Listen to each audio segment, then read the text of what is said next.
This guy's silky.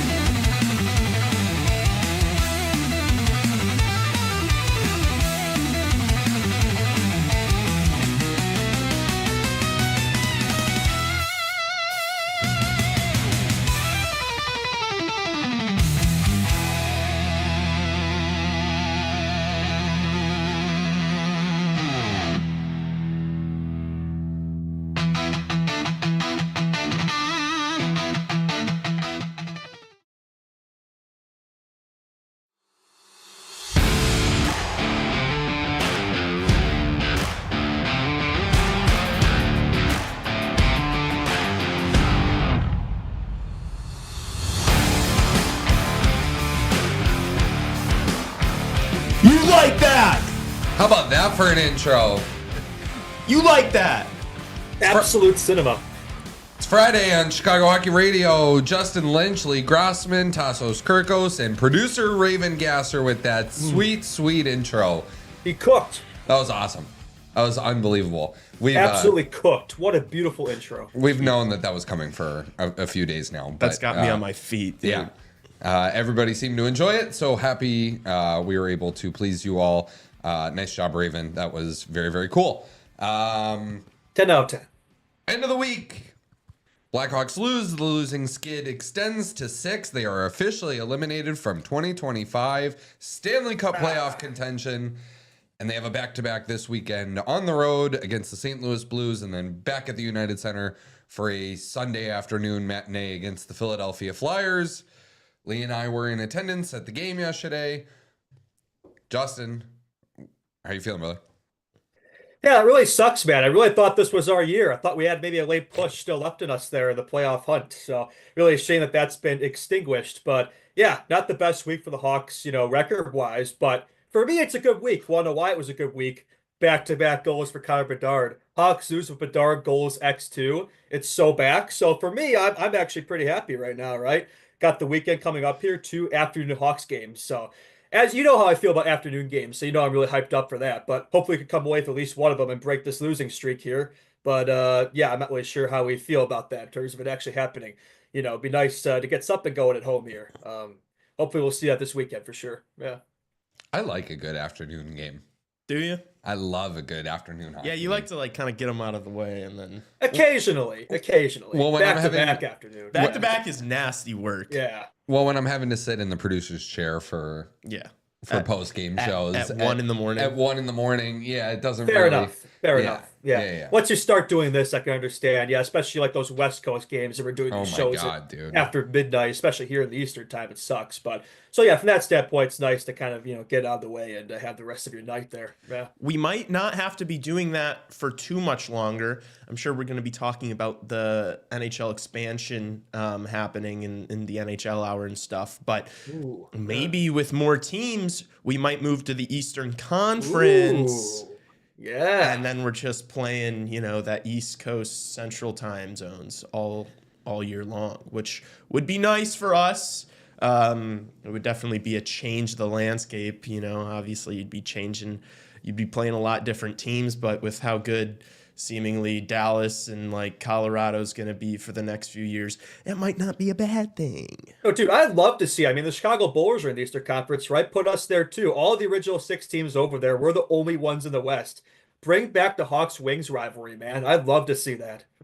All the original 6 teams in the same conference?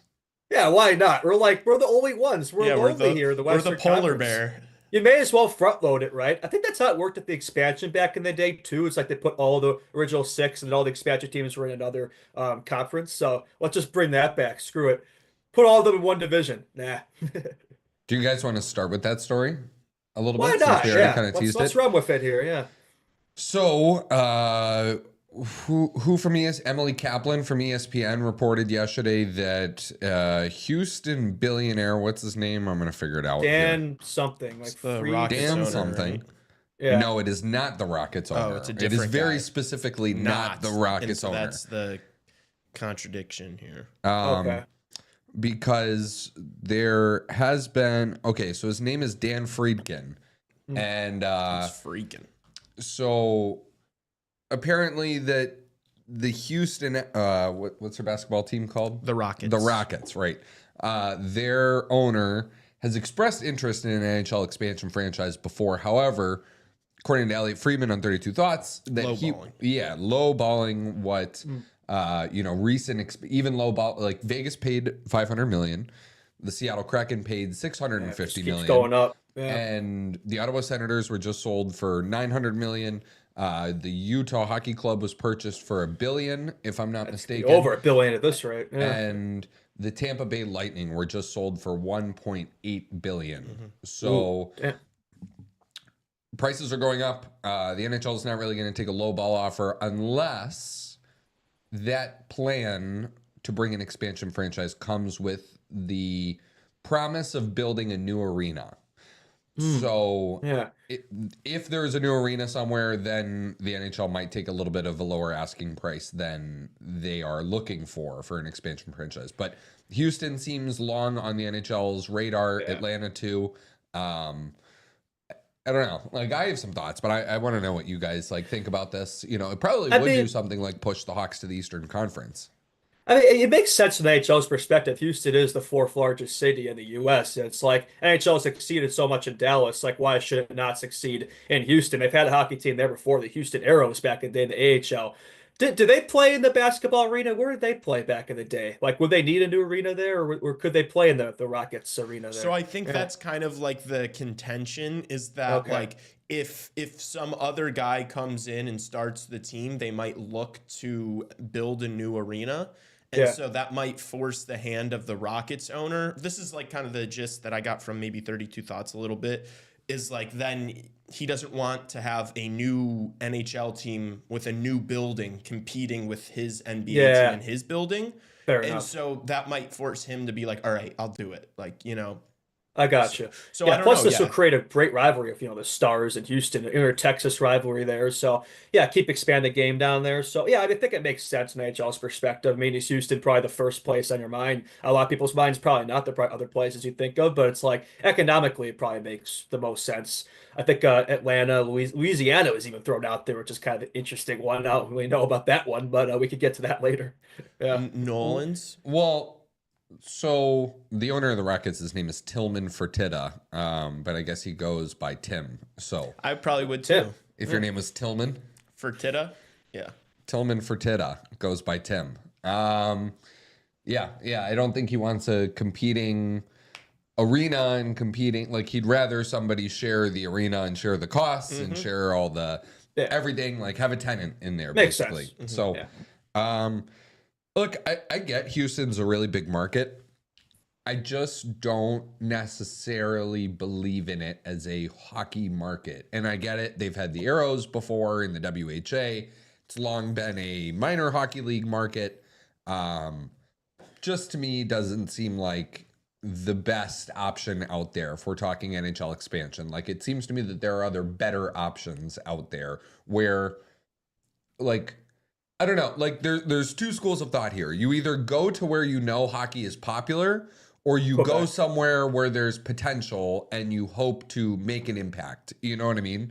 Like, if you go to Quebec City, they're going to love it. But there's issues with economics, Quebec City. Finance. There's the Montreal factor. There is the Canadian dollar factor. There's a lot of different things at play. I do think if you expand to 36 teams that one Canadian team needs to at least be in the mix there. Yeah. Mm-hmm. And then the three others can be US-based teams, right? Yeah. I wouldn't mind another Canadian team, either Quebec or another Toronto area team like Hamilton or something like that. But Houston's such a big-ass city, too, so the potential is definitely there. It's kind of the biggest market that's untapped there from NHL's perspective, so I can understand why it's on their radar for sure. Yeah. How does this impact the Blackhawks? I mean, I think it impacts the entire league. The more teams you add, you are going to, for at least a little while, you're going to water down talent. Like, I understand that adding a new city to the league will inevitably grow the game, just because then you're tapping into an entire market. And if you're choosing Houston, that's a big sports city. So you might see growth down the road, but I think the immediate impact would definitely be watering down the talent a little bit. especially if you do like if you're trying to do two at once or like one year and then one the next or something like that. I just saw somebody on Twitter say that's like adding two AHL teams basically to the NHL. Yeah, and it feels like we're already kind of stretching at 32 teams. Like I feel like we're kind of already in the perfect sweet spot there. Ideally, it'd be nice if this was like a relocation thing, but it doesn't sound like it is. Because then who gets relocated? I don't think anybody's really on the table there. If the Coyotes gone. So and plus, we have that perfect 8-8-8 divisional structure there, right? Perfect representation there. 16 in, 16 out in the playoffs. So it would screw with that as well. And here's the thing too, like would the Hawks be the first team that be moved to the Eastern Conference? Like I think geographically, there might be some that would be first on the radar there, but I think from the NHL's perspective, the Hawks would make a lot of sense there. Just same for the Wings, like the rationale for why they moved them, I think applies to the Hawks as well. I'd like to see it, but I just don't know if it would happen. Yeah. The only other thoughts I have about this, because I've long thought about like, oh, is the NHL going to water down its product by expanding this much? You look at the trade deadline this year and the fact that there were not very many like distinguished sellers, right? Like everybody is kind of in the mix, or at least they thought they were in the mix, even if we all know deep down in our hearts, they're not in the mix. So, maybe that does like do like how many like bad like, okay, like we can call teams bad, but how many like strip it down rebuilding hockey teams are there? It's the Blackhawks, it's the Sharks. The Sharks. The Sabres, are just but they're not eternally stuck in mid. They're not, and they have talented players. And Anaheim Predators did it. Yeah, but they're not anymore. Like they're a bit ahead of the curve. think we're about and the Jackets are coming. I think we're about to see like 3 teams do it over the next Penguins, 2 years. Yeah, Bruins probably coming up next. I mean, you have to wait and see. It's gonna happen. It does happen every couple years. Like there's always teams on the bottom. I'm just saying that there will probably be, if you add 4 more teams, like one's probably a contender, one of them's probably mid, and 2 of them probably stink. You know what I mean? Yeah. Yeah. I guess they wouldn't bring in like if this would be like 1 or 2 teams added, right? They wouldn't bring in 4 teams at once here, right? Yeah. No. Yeah, And Friedman even said that the plan is to do it like 1 at a time. Like they don't even want to do 2 at once. That they want to like do 1, see how it goes, then bring in another one into the mix. So I don't know. It's interesting. It impacts like the market of the NHL. The NHL is like coming out of COVID, like they're in a really, really good spot financially. This is like high revenue projections this year. Like I knew the number off the top of my head. I don't anymore. I think it might be around $6 billion if I'm not mistaken. I could be totally off on that. The NHL revenues this year. So yeah, I mean like hockey is in an all-time high right now. I was just even like thinking about it and it's like, man, like hockey is so close to becoming a global game. Like it's so right there. Yeah. Like you need more rinks in different locations, not just in the US, but like other countries. Like people need access to the sport in South. Like I told the story of my Venezuelan Uber driver last night. Like that guy should have never gotten into hockey, but he did. And like we need more of that. And then hockey's gonna truly like blow up. Like the NBA's down. We've talked about that for a while. More international play helps a lot. Yeah. I think if you really want to expand, put a team in Tijuana. Mexico City. The thing about Mexico City is that it'd be so far from everything. Logistically, that'd be a nightmare. Yeah, but like Tijuana is basically fucking San Diego. Like San Diego. That'd be crazy because then it'd be like having it's like the Blue Jays. It'd be like having just one team in Mexico, then all of Mexico rallies around the team in Tijuana. That would be nasty. That'd be the sick. Atmosphere would be pretty interesting there because Mexicans they're really passionate, man. Like they get around their teams and stuff, so that'd be fun. Plus, expand a new market there, expand the game because like hockey has its traditional markets. It's always had that, like the big 5 or 6 or so. But it's like they really need to expand footprints in areas like that.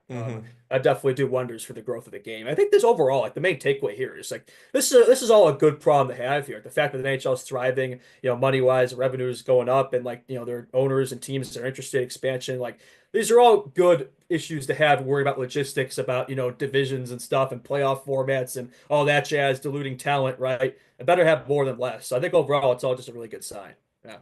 Yeah, I agree with you because I think we all want the game to grow, and so Yeah. I think expansion is a way to do that. And like, it'd be so sick if in 20 years, the NHL is like a lot of teams, and like the talent starts to reach that level too, where it's like it's not watered down anymore, and then you're just talking about a massive league. I think that would be so sick.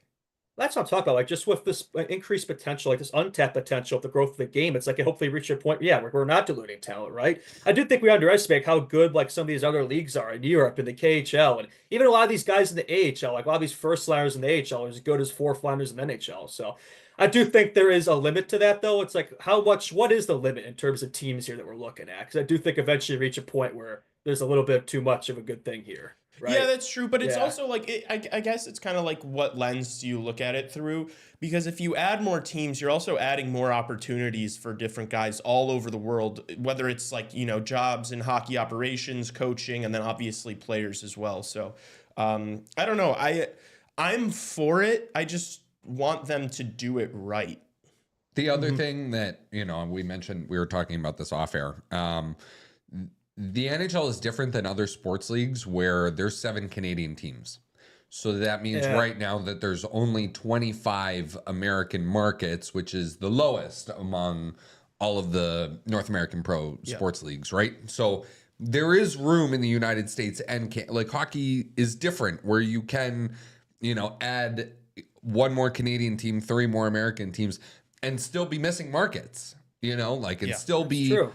out on different, like the NFL is at 32. They're all American team, right? Or is it 30 or 32? They're all American. Yeah. 32. No, they're all American. I just don't know if I have the number right or 32. wrong. It's 32. Is it 32? Is it 32? Yep, 32. I'm pretty sure. Yeah. So- 4x8. Yeah. So, and I'm sure even they're missing some markets where they could be successful or have some, more revenue. I mean, That's what this is all about. Football could succeed anywhere in America. Yeah. Is NBA and MLB, are they still 30? I think so. I could be wrong. Major League Baseball is still at 30 from what I So understand. we're getting to a point where if NHL expands again, where we could have the most teams of any of the big 4. That'd be something. Yeah. I mean, I think that just makes sense though with the amount of Canadian teams there are, right? Like, Yeah, you would think. Yeah. there's just more opportunity there. Mhm.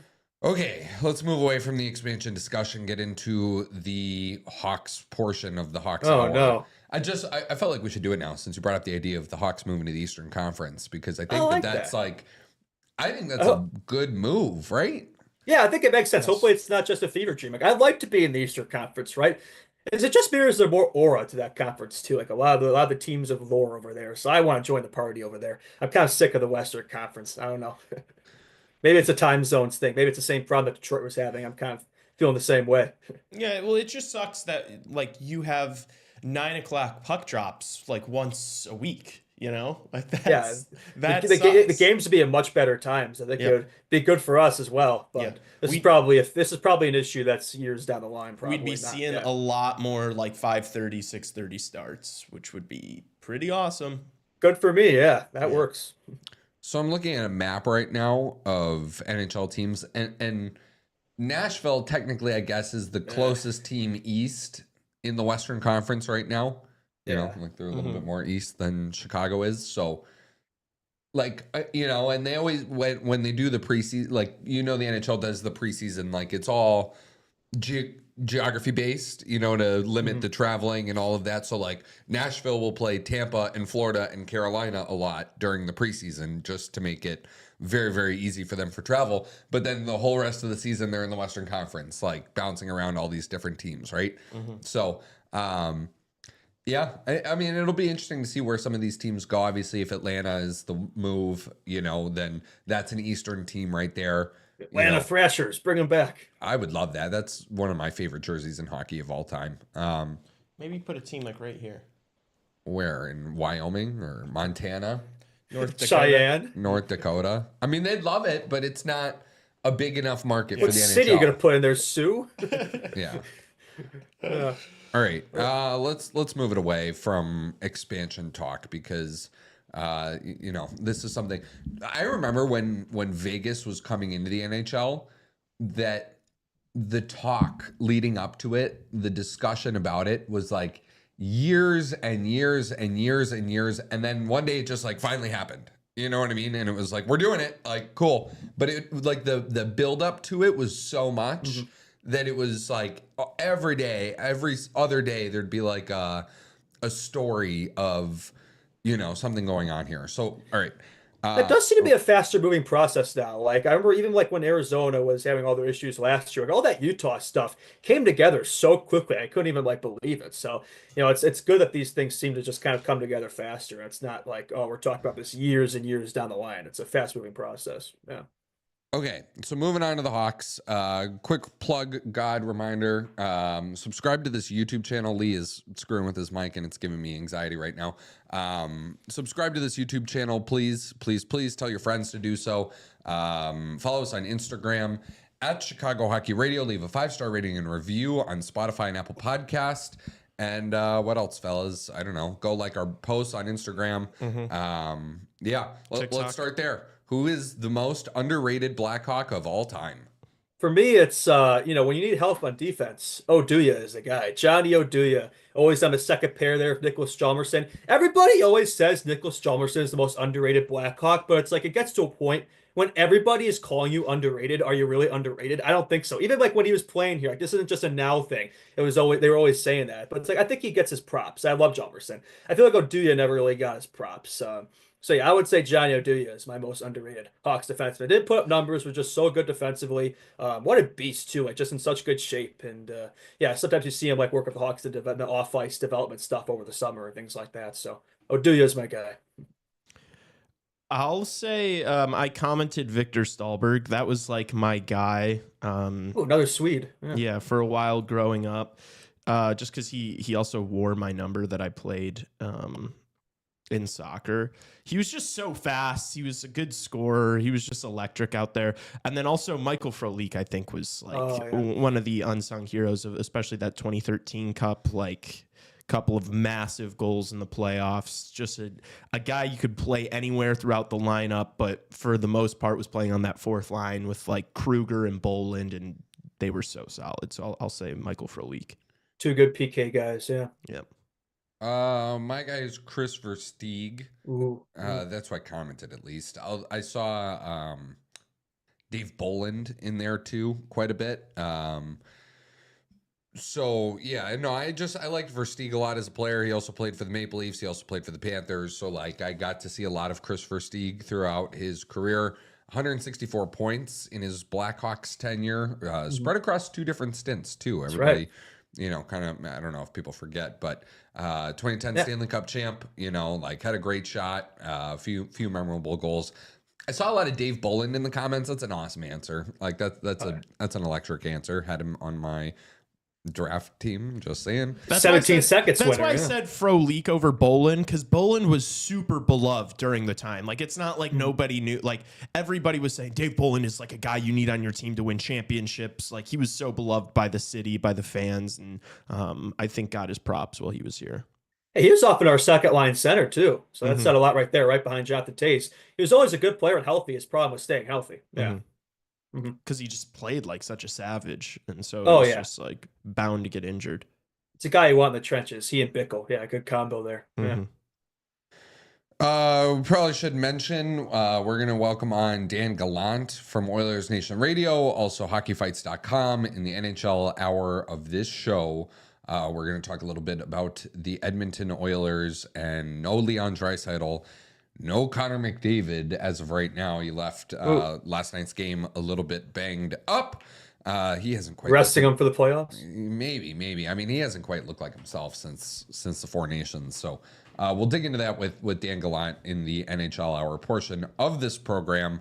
And then if we're talking underrated Blackhawks, I mean Jack Skilly coming on the show on Monday. So that'll be fun. Well, he lives out in Utah right now. He runs just like hockey, like his own hockey school out there in Utah.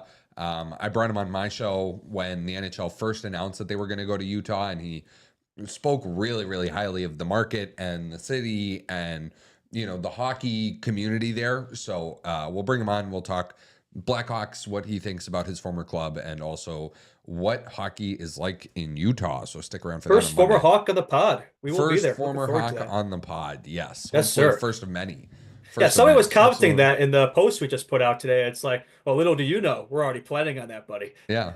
We cooked. Yeah. Listen on Monday. Yeah, first of many, as you said. All right. Clean up from yesterday. Hawks lose to the LA Kings. Like I said, Lee and I were in attendance. It was honestly, look, I've watched all the Hawks games this year, just like you guys have.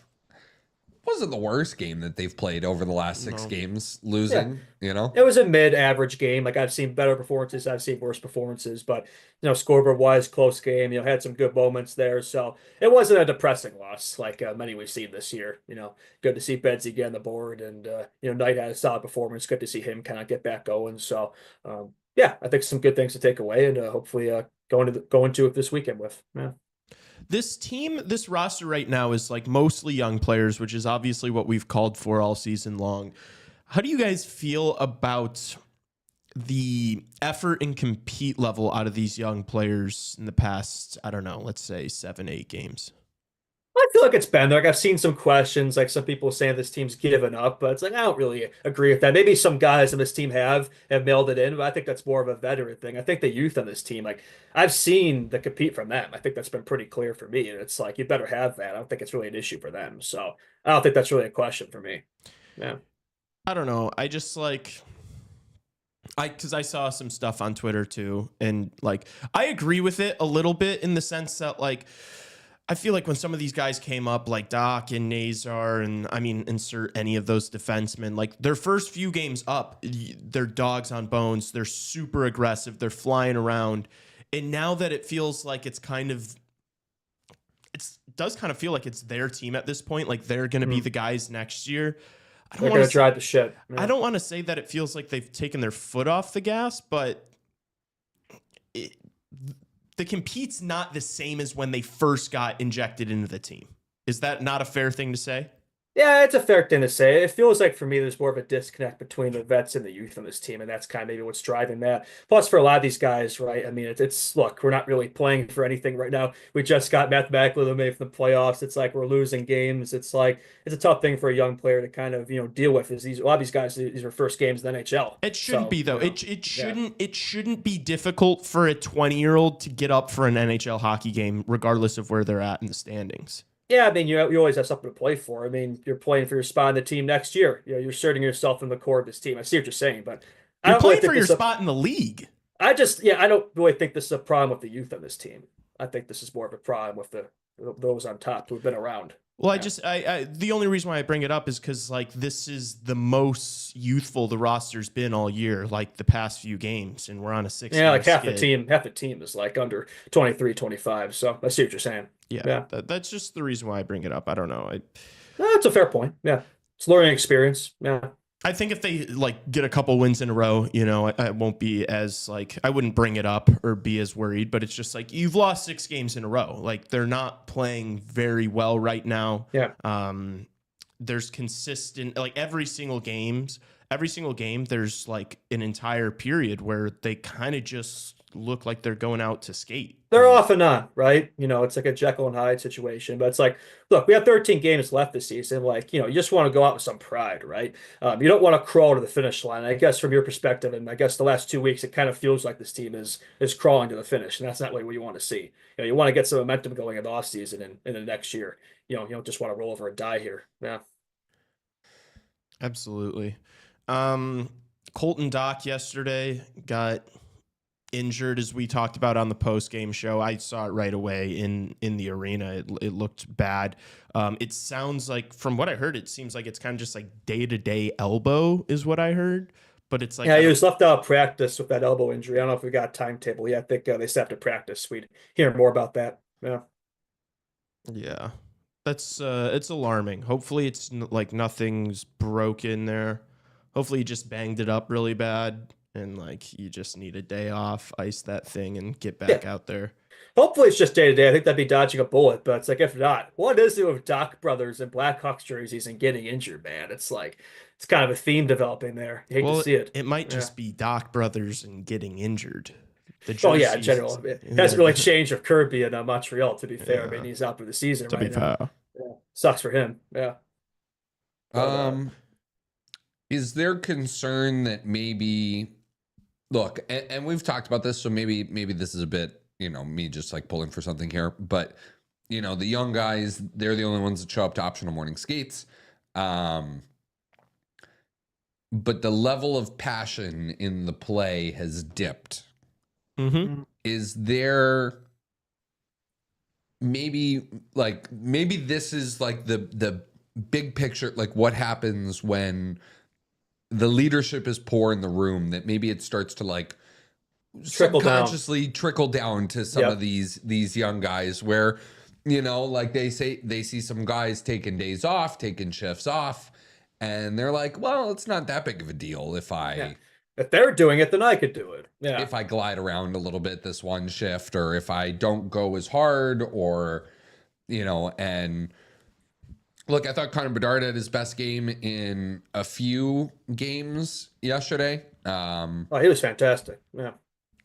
He was good. He was good. He was. I'm not gonna tell you he was fantastic. Like that's not what like a fantastic hockey game looks like to me. Like he didn't dominate from the start of the puck drop. He didn't like his one goal. He's standing all alone there on the power play, like, and gets a really lucky pass from Tyler Bertuzzi. Like It was a great shot. A lucky pass. That is the lucky. It was a well placed pass. It wasn't a luck. That is the best pass Tyler Bertuzzi will ever make in his life. Held onto the puck for a second longer than he should have. Otherwise, he was going to stuff it right into the pads there, and he feeds it over to Bedard, who does what he's supposed to do. shot on one knee. It was a That was beautiful hell of a shot. But that's what he It's a beautiful does. shot. Like A that's tremendous what he does. shot. That's what he does, though. Like that's his thing. Is like good. Like you shoot the Back-to-back puck. games of power play goals he's producing now and we're losing. Like we're not going to find a way to complain about Bedard here. No, I'm just saying that like if Connor Bedard isn't like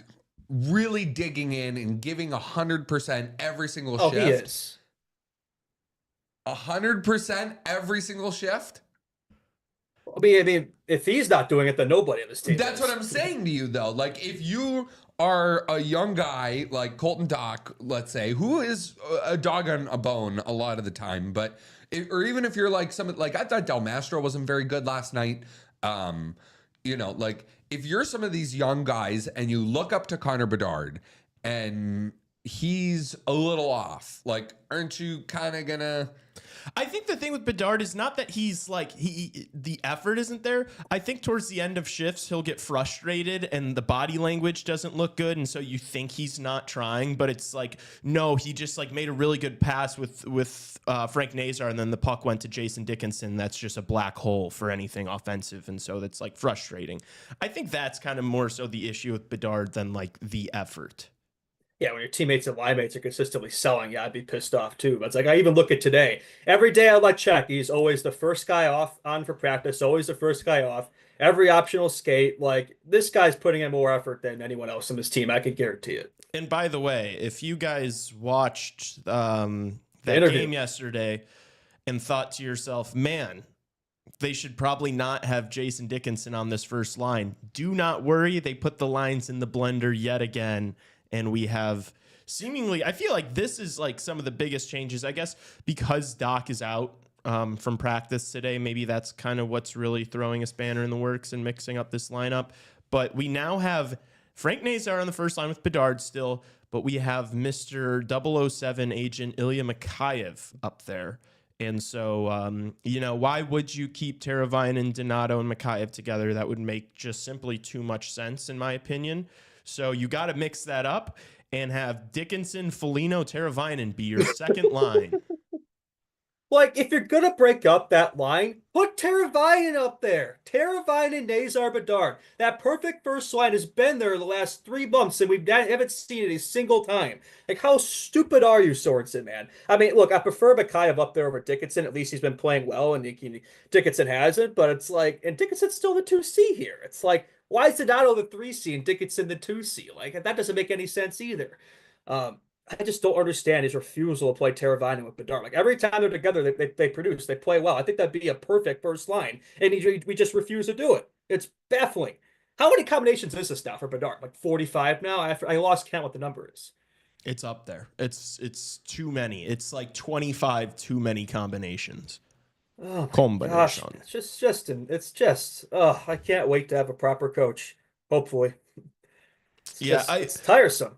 I also think that like the discussion we just had about like the passion at this point is why it's so important not just to bring in a good coach, but to bring in players that like are not okay with losing right now. Change the culture. You know, Yeah. like you need guys that are expecting to win right now, even if the Blackhawks aren't going to win next year, which I know is going to be the first thing out of Tassos' mouth. But you need to bring in guys that are expecting to turn it around right away, that aren't like, yeah, like we've got a lot of young players in this locker room. We like the growth. Like, no, you need some guys that are going to come in, whether it be, you know, a Marner or a Bennett or an Ehlers or a couple of them or, you know, a Barzell, whoever it is, if it's a trade or a free agent, you need to bring in guys that want to turn this thing around right now. Yeah, because it feels like too much of a country club atmosphere right now. Losing's just kind of tolerated. It's like we need some like we need some soldiers in here, some dogs who are some boot camp type additions here, yeah, to kind of help steer the ship. Yeah, and the narrative has changed a little bit in Chicago, I think, since the Knight trade. Maybe the vibes have been a lot better around the team, and I mean, even like the content team, the social media team has been cranking out a lot more content, and it seems like these guys are having more fun. But I don't want to be the San Jose Sharks. Like, I don't want this. Like, is it fucked up that I like don't want to see these kids having fun right now? Like, yeah, like I don't understand the narrative around the San Jose Sharks. Like, oh yeah, they're losing, they're the worst team in the NHL, but they're having fun. Cares? Yeah. This is the National Hockey League. You're not here to have fun. You're here to win. You're here to play hockey. Like that's so like when I see I don't want to be that either, man. Like I don't want that to be tolerated. I don't want that to be accepted. You can't accept losing. You got to hate to lose more than you love winning. These guys don't hate to lose. No. Yeah, I think that's fair to say. Blackhawks don't hate to lose. Connor Bedard hates to lose. You cannot say all the things we have said about Connor Bedard over the past few months and not say that he hates to lose. But there are a lot of guys on this team who don't have that mentality. That is absolutely fair to say. Yeah. Mm-hmm. Yeah, and that's a problem. Do you think he'd be happy if the Blackhawks lost every game, but he was scoring a hat trick every game? No. No, I think he cares more about the result than his cookies. Yeah. He's a 19-year-old scoring. He's going to score probably over 20 this year. He doesn't even celebrate when he scores goals. I don't think. Oh no, he likes to score. Don't. I know he likes the smirk on his face yesterday when he put one in that net. I did say that he tried to mean mug it and straight face it, but he had a little smirk. When your teammates come in and they're giving you your fives, of course you're gonna give him a little bit of a how do you do. But before that, he was pretty nonchalant there. Yeah, which that's just kind of the way he is though. Yeah. I think Bedard is very conscious of the fact that nothing else matters unless they're winning. Yeah, I mean, what are you gonna do? You're 31st. Like, you're not gonna be pulling out like Patrick Kane sellies every time you score these days. Like, yeah. I think you need to get somebody he respects. Yeah, Like, I think you need. I don't think he, like, he may respect Nick Foligno and appreciate what Nick Foligno has done for him, but it's not. There's not a lot that Nick Foligno can tell you about playing the game of hockey, to where you're like, oh, good point, Nick. I'm gonna take that and put it in my tool bag. I'm better than you. You know, yeah. Like, you know, and I know there's no world where you can go out there and get Sidney Crosby, but like there has to be maybe somebody out there that you can get to where he's like, I know this one. I know. So you bring up Sidney Crosby.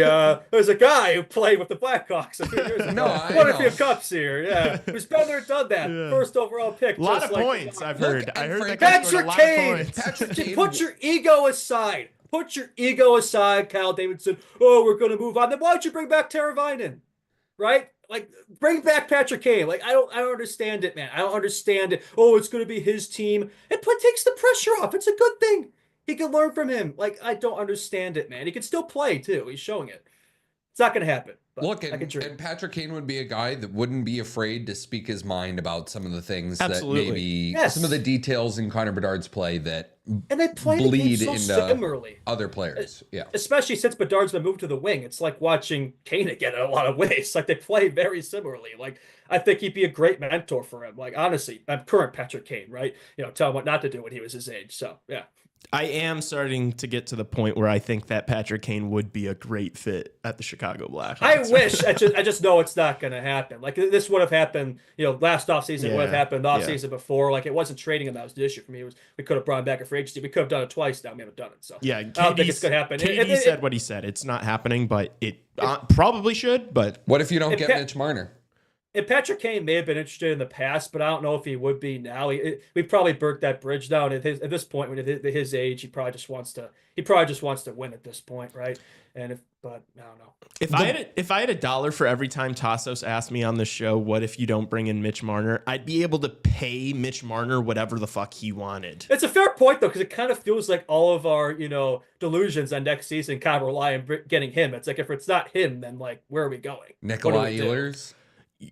Brock Besser, I don't know. Like it's like there's a big drop off after Marner. If you don't get, I've said this a million times. If you don't, like, it's pretty obvious what happens if you don't get Mitch Marner. You go for those other free agents, and then you start putting together compelling trade packages of young players and draft capital that you have a plethora of, and there are a few teams around the league with some good players that are looking like they're going to be on the decline and starting to rebuild. You put together packages for those players. Even if you think they're off the table, you try, you pick up the phone and you do it because you'll hit on one of them. Dude, I really think that the Boston Bruins are going to be in. David Boston. What happens if the New York Rangers lose in the first round or don't even make the playoffs? Like that's another. Bring team. back Panarin. A 36-year-old Artemi Panarin. I'm just kidding. I'm joking. Not Panarin. There's other players in New York. There's no players in New York I would want to touch with a 10-foot pole right now. Lafreniere. New York is the ultimate bad vibes hockey club right now. They are bad vibes. Yeah. Unless you can somehow get Adam Fox. Or a Lafreniere. Lafreniere, no. I mean, it worked for You Kakko. take It worked for Lafreniere. For what? I don't know. Depends upon what the package is. But It always depends Lafreniere on the isn't a package. player that Lafreniere still has a lot to learn himself. You know what I mean? I never know. A change of scenery could do the trick. Trick a game every time I say change of scenery in this show. I'm sorry. I cannot do the. I think it's so ridiculous that you guys and there are people in chat saying Boston's not letting Pasta go anywhere. They just let their captain go for a conditional second round. Like what? Like Brad Marchand's I know he's not fucking David Pastrnak, but goddamn, that team's rebuilding. Why the fuck would Pastrnak want to stay there? Is that not like? Is that not like an insane? Is that really like an insane concept to you guys that maybe a player who's like entering his prime right now might not want to stay on a team? It's that's like the Quinn just Hughes dilemma entering? in Vancouver, right? Why would Vancouver let go of Quinn Hughes? I don't know. Maybe Quinn Hughes might want to get the fuck out of Vancouver. I think you are convinced that Boston is going to rebuild just because they sold on their 36-year-old captain who wanted $7 million a year. Because that was the only player they traded for draft picks. Brandon Carlo is the only other one. One more. Didn't they Coyle? Oh, Coyle, but you know.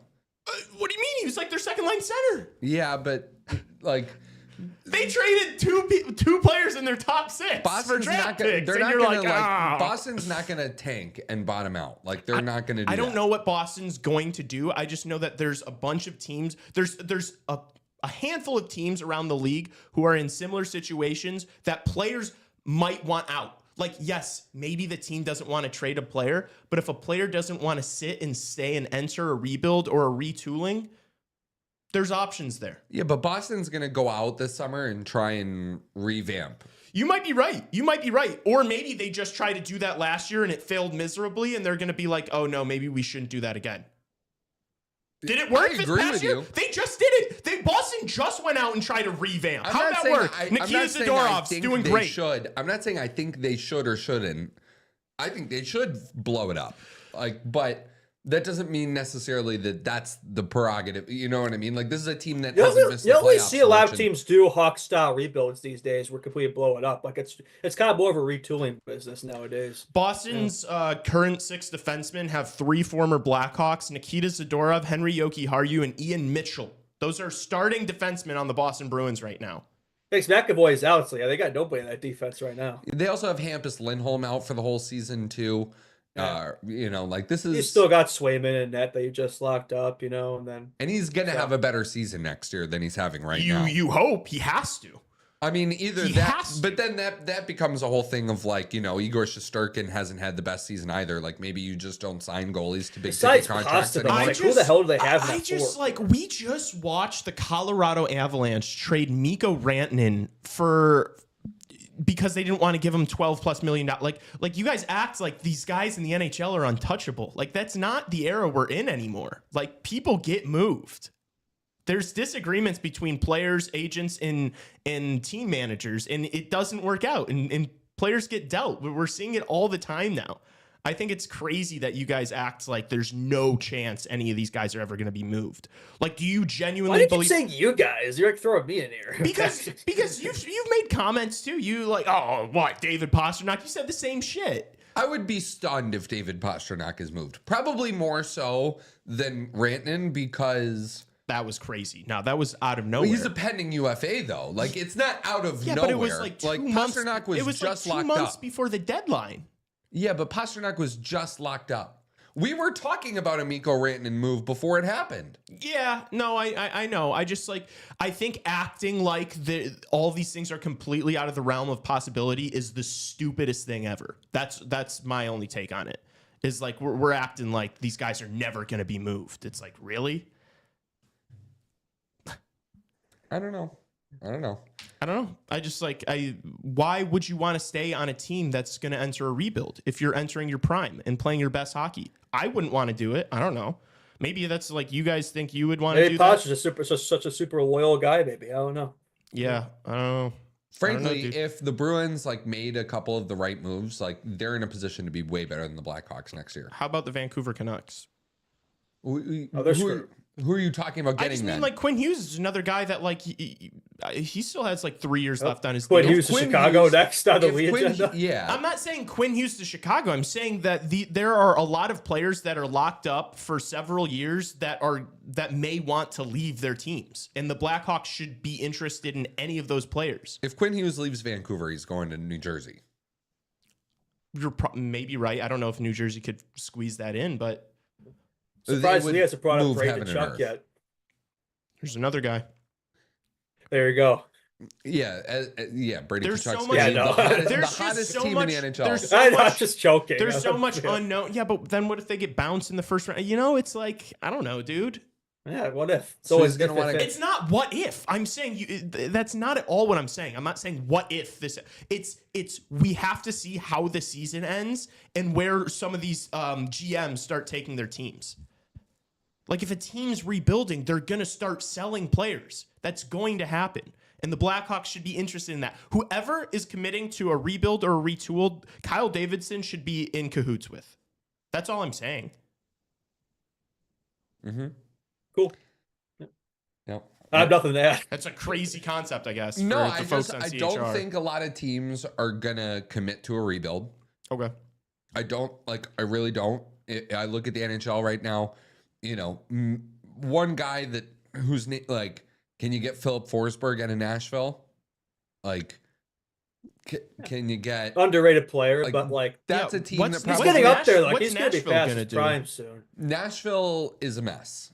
Like Nashville is they're further away from turning it around than a team like Boston is, in my opinion. They're going to be in the Gab McKenna sweepstakes probably. Like Boston, you have McAvoy, Swayman, Pasternak. Yeah, pillars. Like You have Nashville, got pillars. nothing. Nashville, Besides like you have nothing. Yossi and Saros, but yeah, You a couple have pieces up front. yeah.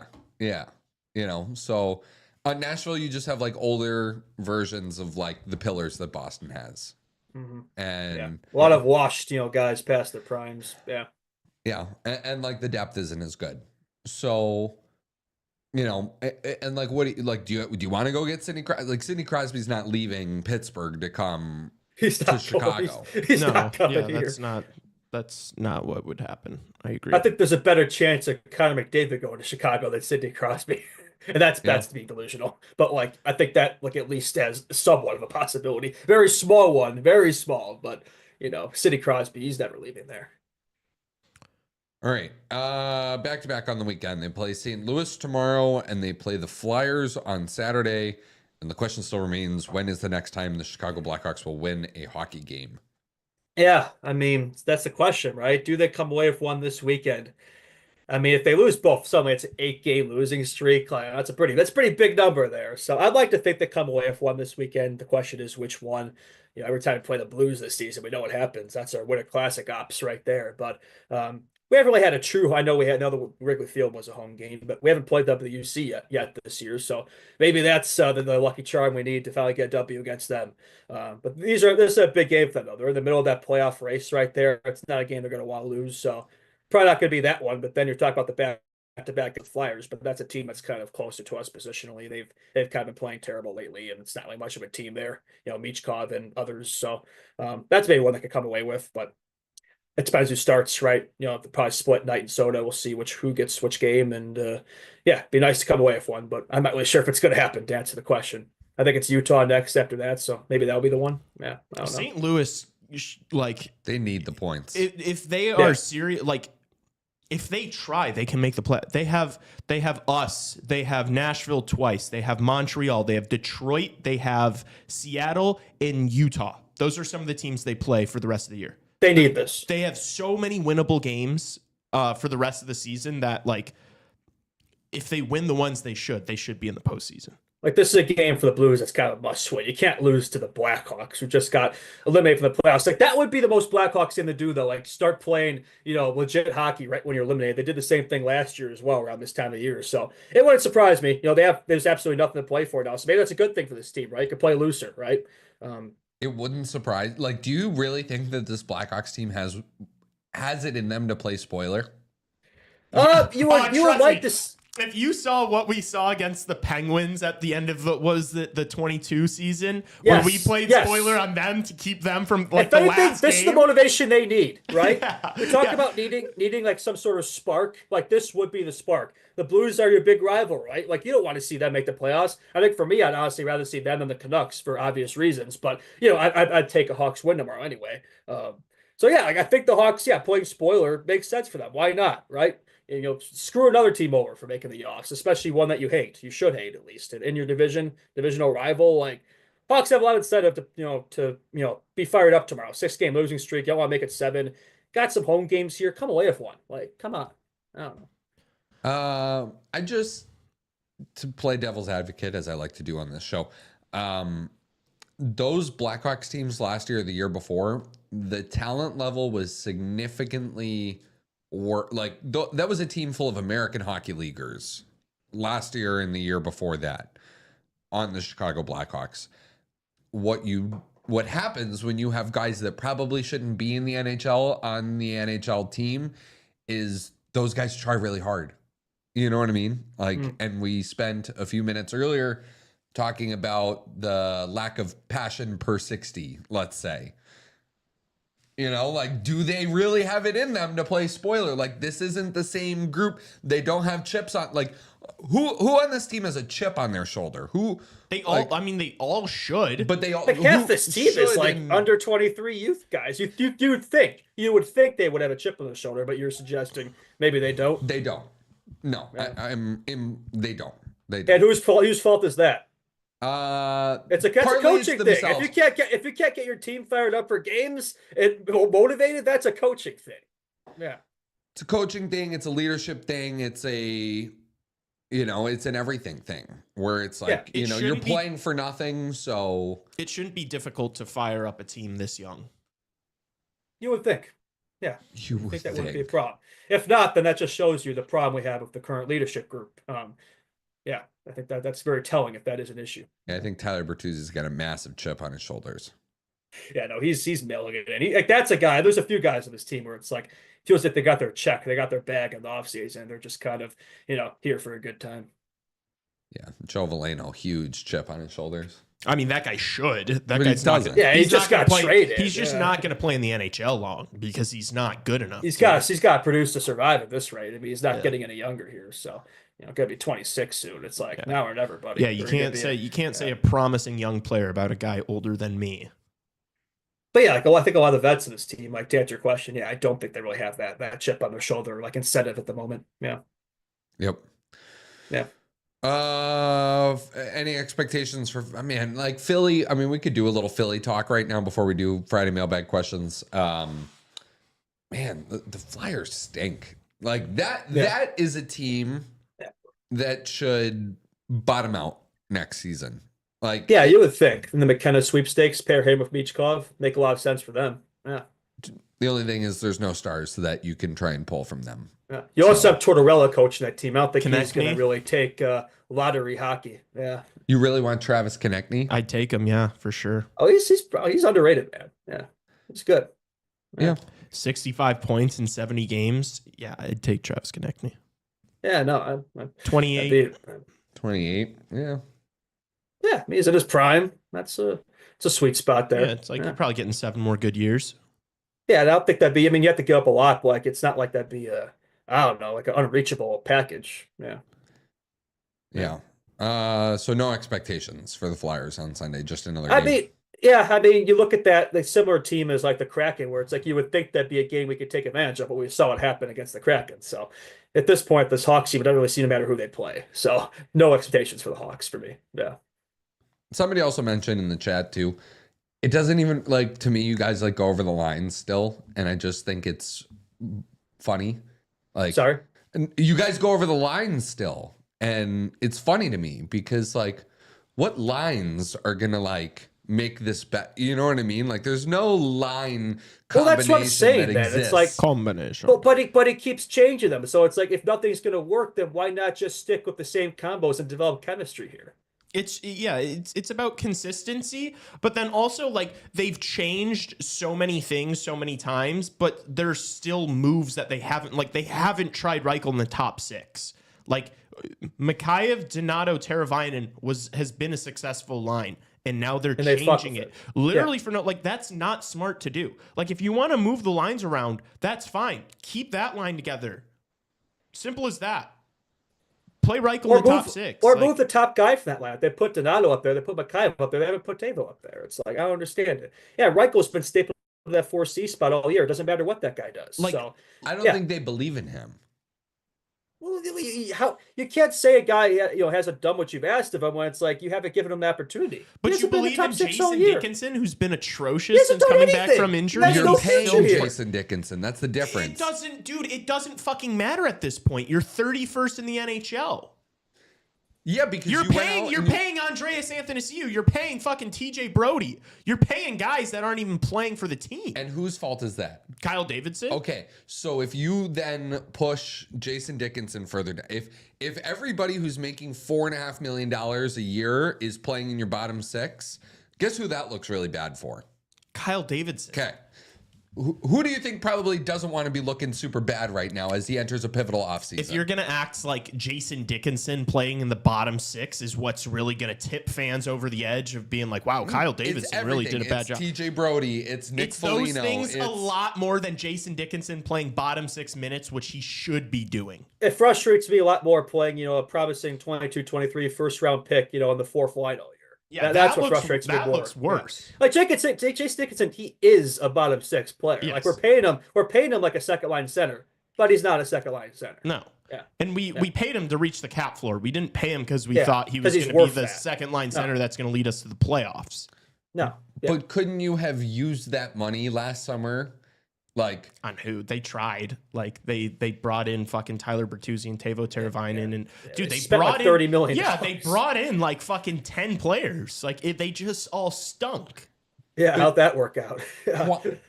quality over quantity. Yes. Yes. That is correct. Like, yes, that's obviously what I we agree with you, but we're in the spot now. Like this is where we're at.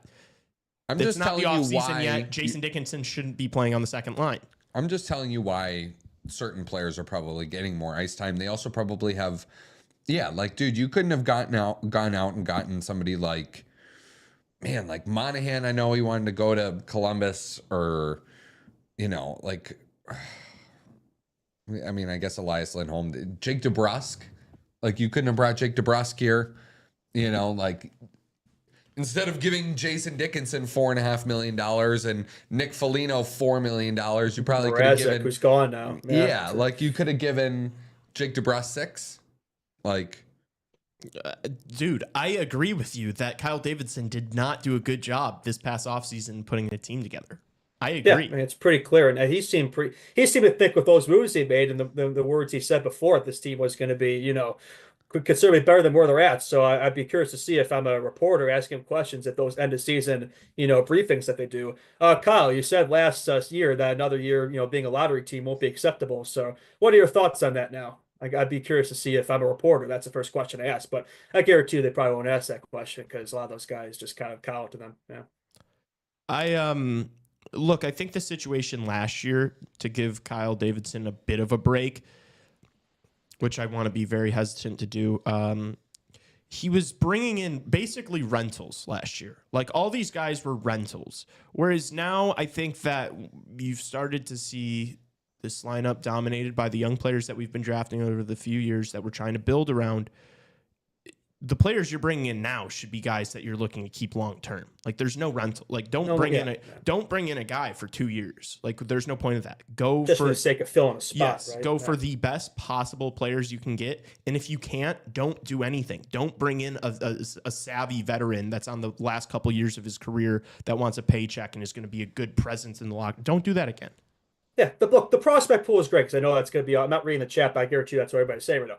Kyle Davidson's a great drafter. None of us have questioned that. Prospect pool is great, but it's like you still got to put a team together, right? And that's something so far we haven't really seen. So, that's Davidson's. That's got to be on his next agenda here. And so far he's 0 for 2 and I guess 0 for 1 on coaches here. So he's got to get that together too. So there's a lot for him that he's still got to prove here before he can assert himself as the guy. This offseason will be huge from that perspective, right? Yeah. Mm-hmm. All right. Let's do Friday questions. We got to speed through it. Friday questions, we answer them every Friday. You can DM us at Chicago Hockey Radio, or you can ask them in our Discord. Producer Raven puts a nice little mailbag together, a nice little place in the Discord where you can leave your Friday questions. We actually have quite a few we got to get through here. Let's start.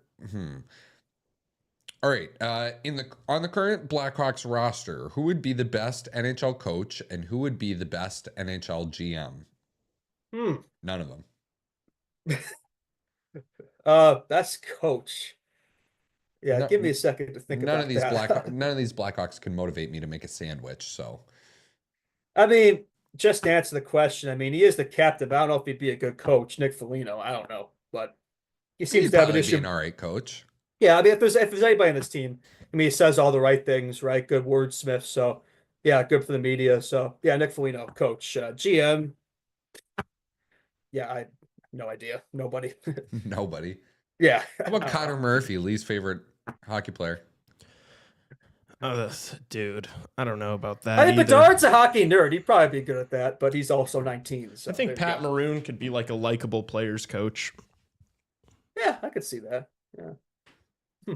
He's not really the Rod Brindamore type, though, where you come into the rink every day and he's already on the bike and yeah, he's probably not even skating with the team and stuff. He's probably just like, I don't know, in a wheelchair or that's something. Why I said that's why I called him a likable players coach.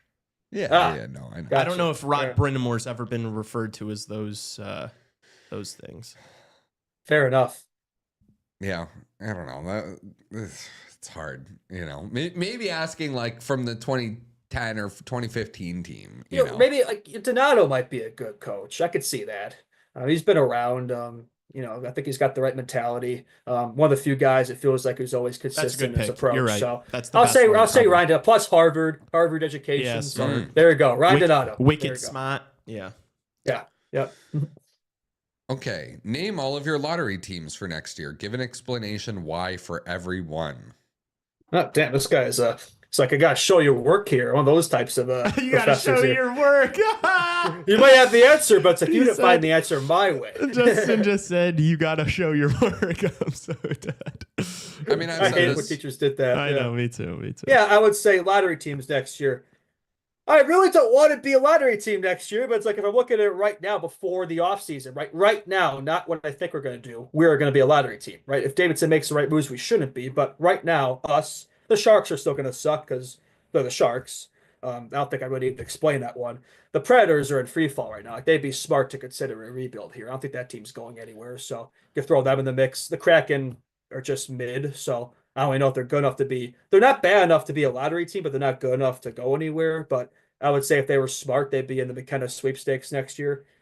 Eastern Conference, the Sabres, doesn't matter what that team does, they're always going to be, bottom. So, yeah, 14 The years Boston Bruins, according to Lee.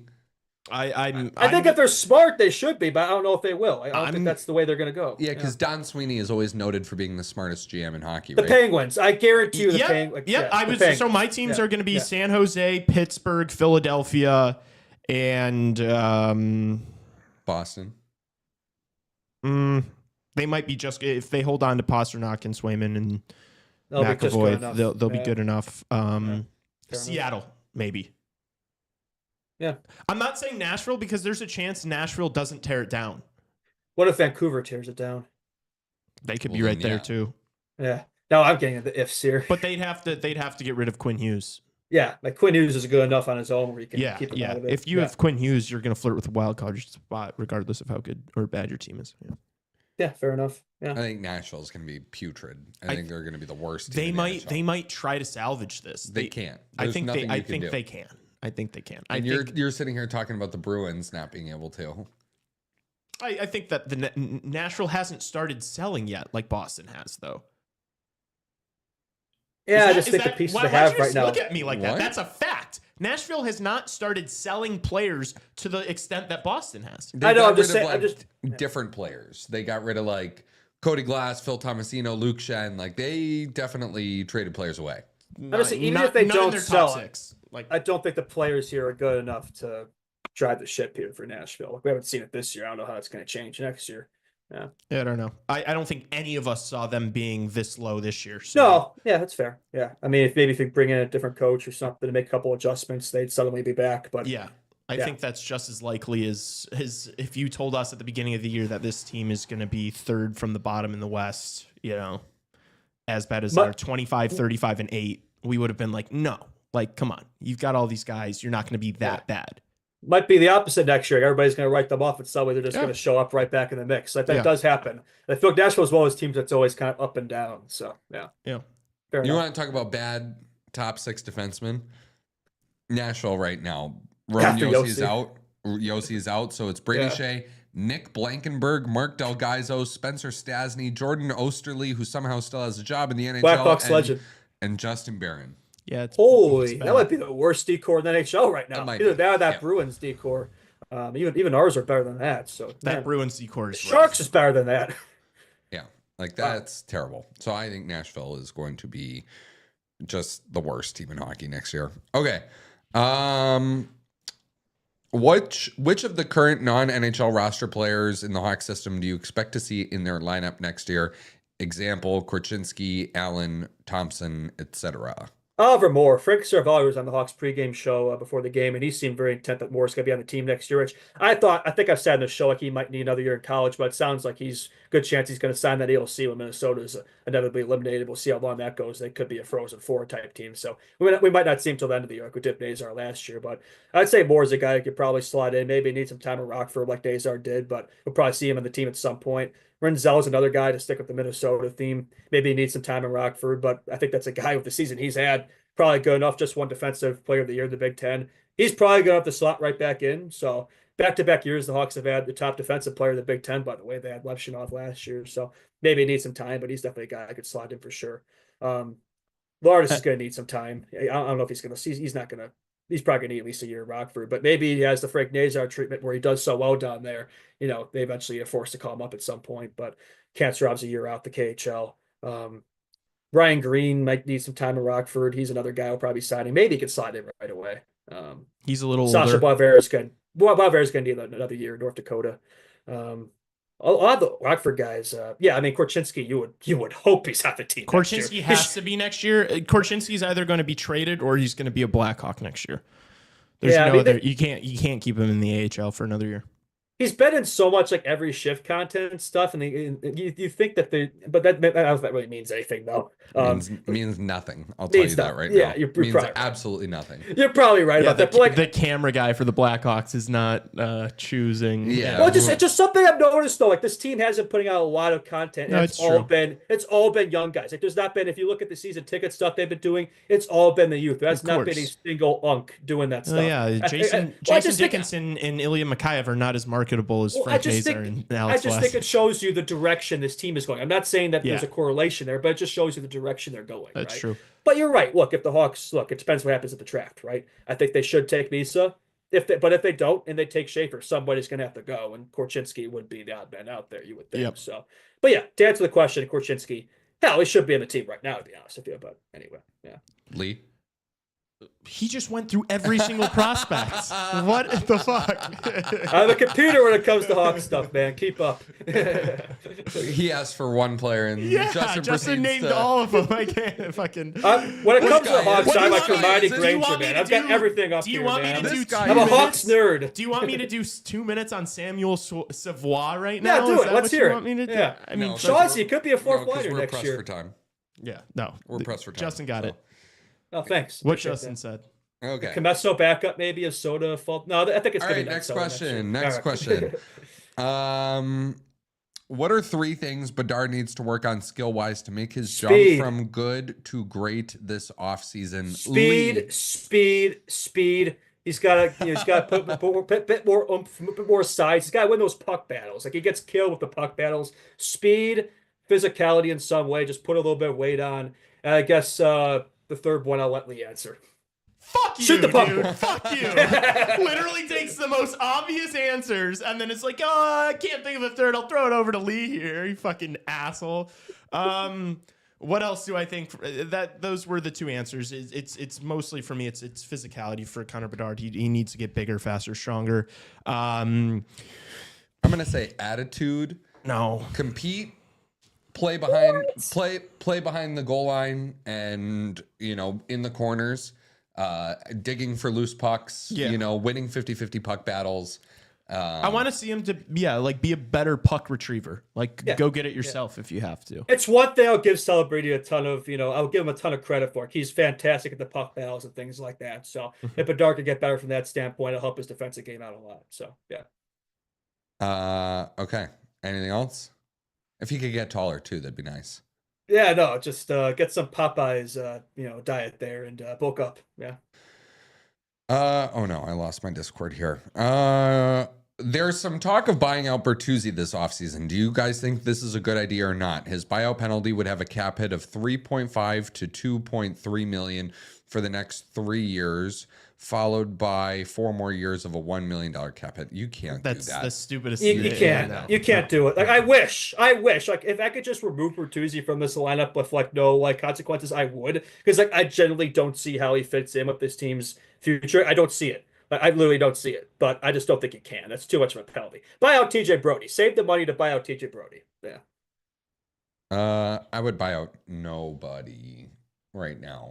I mean, Brody, I guess, because it's only going to be two seasons. TJ Brody better be nowhere near the United send him to Center next Rockford. year. Send him to Rockford. Then He's got 1 year. It should be less of a penalty, less term, less money. So you think that wouldn't be as bad.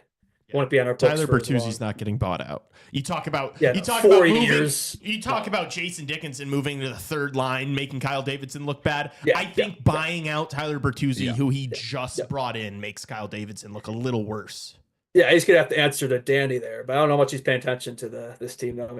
Yeah. Yeah, he told Danny he's bringing in Shea Weber, and he's like, oh, I know He that probably guy. thinks he's still playing. is it I'm familiar with this game. 14? All right. We'll let Lee answer this one first. You hear that, Justin? Okay. We'll let Lee answer Justin's this one. like, Connor Bedard. Who will play their last game as a Blackhawk on April 15th for the season closer? That's a good one. I mean, Martinez, obviously. Maybe one of those young defensemen. We'll see what happens in the draft, but maybe one of those young defensemen. Pat Maroon. Does Veleno have term? He's got 1 year. Okay, never mind. Yeah, I think that might be it. TJ Brody, it won't be playing the last game of the season, so I'd say him, but he won't be playing. So whatever TJ Brody's last game was, that's his last game as a Blackhawk, I'd hope. Yeah, I think those are the guys.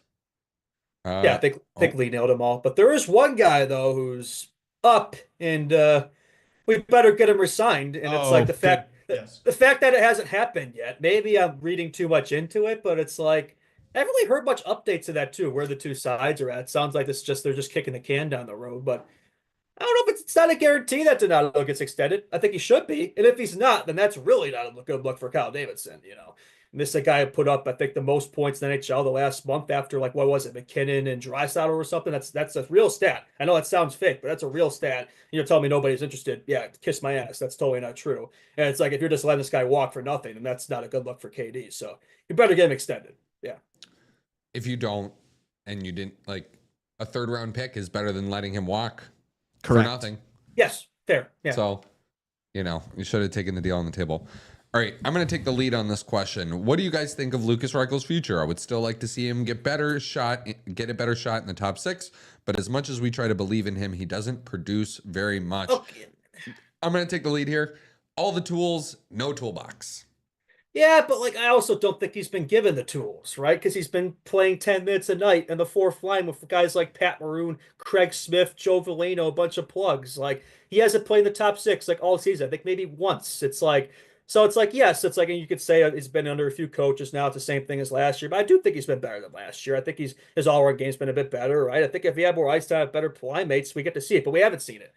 But to answer your question, unfortunately, I don't think his future is with us. It feels like, as you said, like it feels like the Hawks have kind of given up on him. I know he has one more year left to figure it out. Hopefully, with a new coach, hopefully he'll get more ice time, better line mates. But I don't know, man. Like it just feels like he's a change of scenery type of player. Unfortunately. Echo that. There's how is he going to turn it around and like make it work here? I mean, he's played this entire season on the fourth line. You've got guys like Jason Dickinson and Ilya Mikheyev playing on the first line. He doesn't get the opportunity.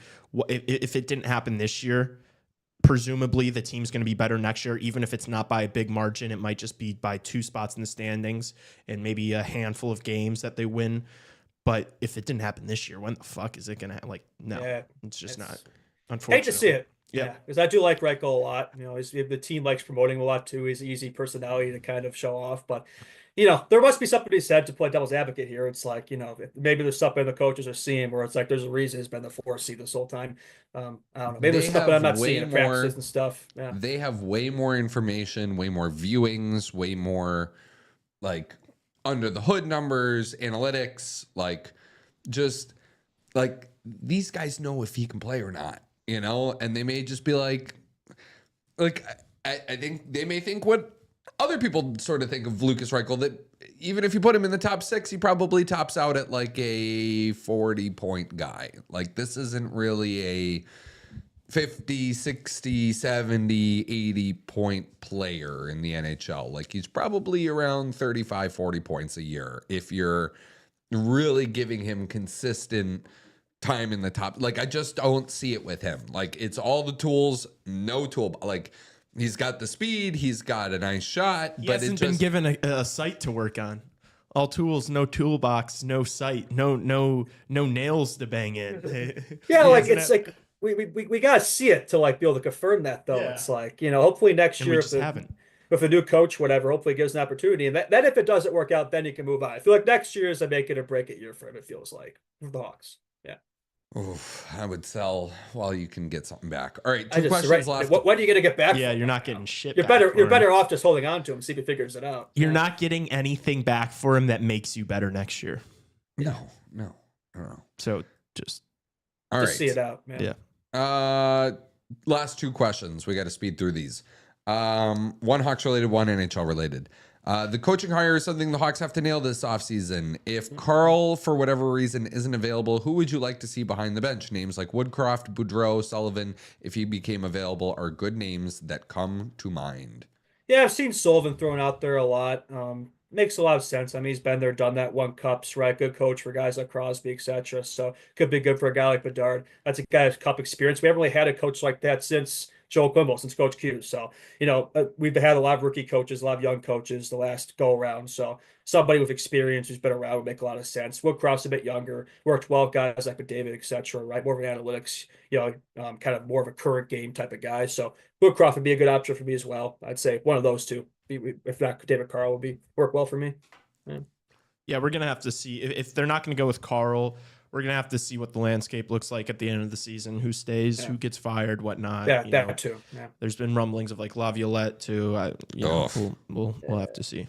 Yeah, I don't know about him. Yeah, That would be the worst, in my opinion. Yeah, but guys, this is what you have to wait for the end of the season, because if nobody's available, and it's a guy like that, that's who you're going to be getting. So just like you say, you guys need to be maybe lowering expectations for next year and be open to the idea that this team might be bad again. You have to be open to the idea that you might be getting a coach like that. Okay, but that's not nailing the coaching hire. I agree, but this is this is a stupid game to play until we know who's available. Yeah, no, I understand that. Yeah, we don't know some. We We're don't know answering all of them. Yeah. So just look at question, ask. I have an answer. Dead in the camera and say your question is stupid. Your question, not under sorts. Yeah, that's a good answer. That's nailing the coaching situation, is not having Andrew Sorensen return. You think there's any chance that I would throw $5 million at David Carl? That's how I'll answer the question.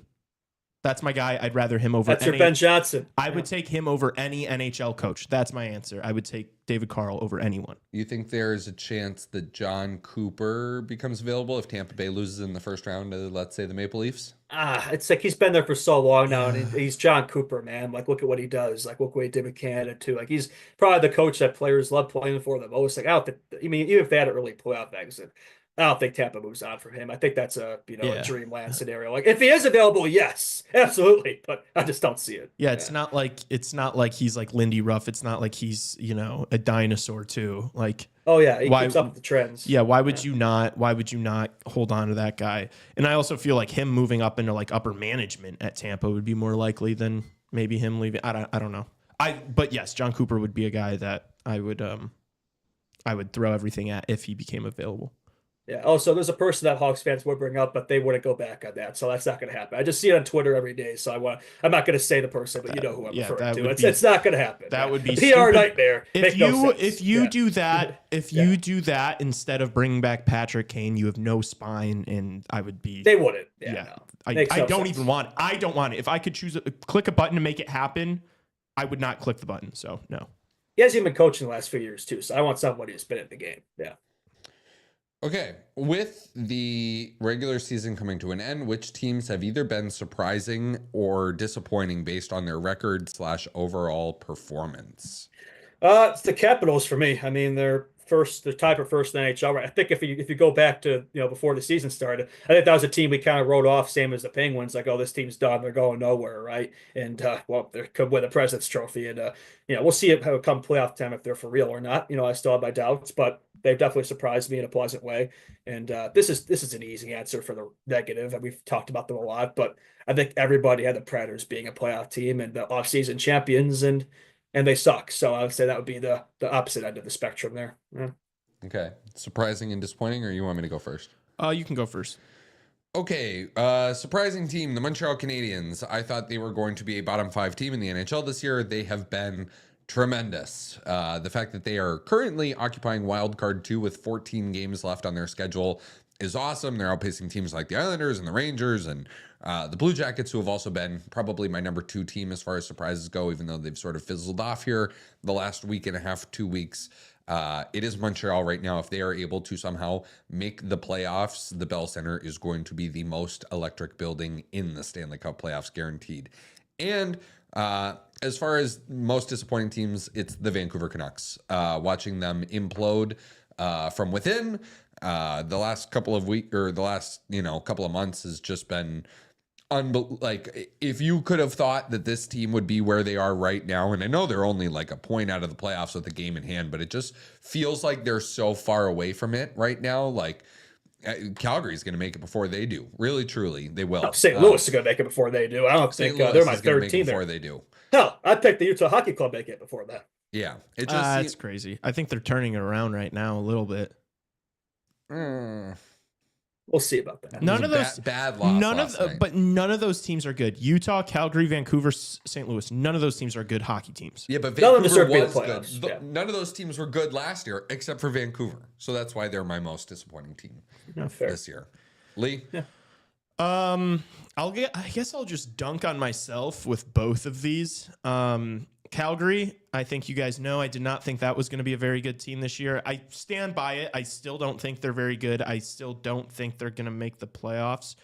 But I did not picture, Dustin Wolf being the best goaltender outside of like Connor Hellebuck this year, basically. And maybe, just like them being this close, I did not foresee. I thought Utah would be better. I didn't think Nashville would be as bad as they were.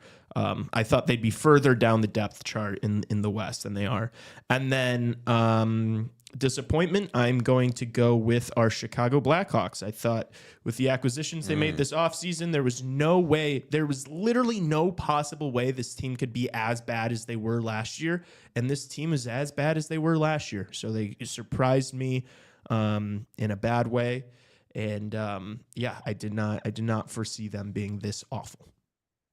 It's actually very fair. I mean, I look at their win percentage. It's actually worse than the 22-23 Hawks. That team was intentionally losing for Connor Bedard. So that tells you a lot right there. Yeah. All right, we got to hit a break. We are way up against the clock here. Very long Hawks hour, almost extended into a Hawks hour and a half here. But we're going to welcome on Dan Gallant out of the break. Oilers Nation Radio, hockeyfights.com.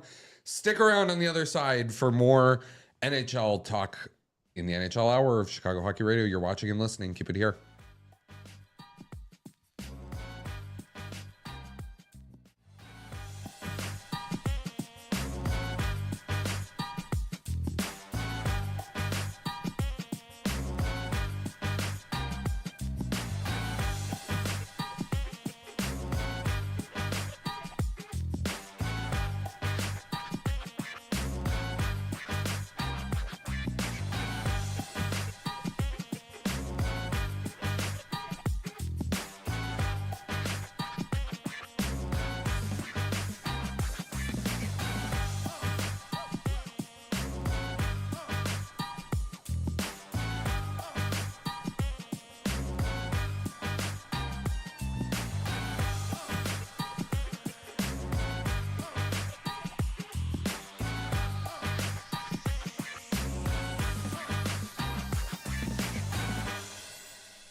Just like that, we are back. NHL Hour, Chicago Hockey Radio. Justin Lynch, Lee Grossman, Tassos Kirkos, welcoming in Dan Gallant from Oilers Nation Radio and hockeyfights.com. Nice hat, by the way. Dan, welcome to the program. How are you today?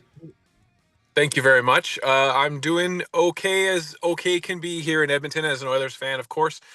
Shout out to Raven there for giving me the news that McDavid and Draisaitl out for another week at least.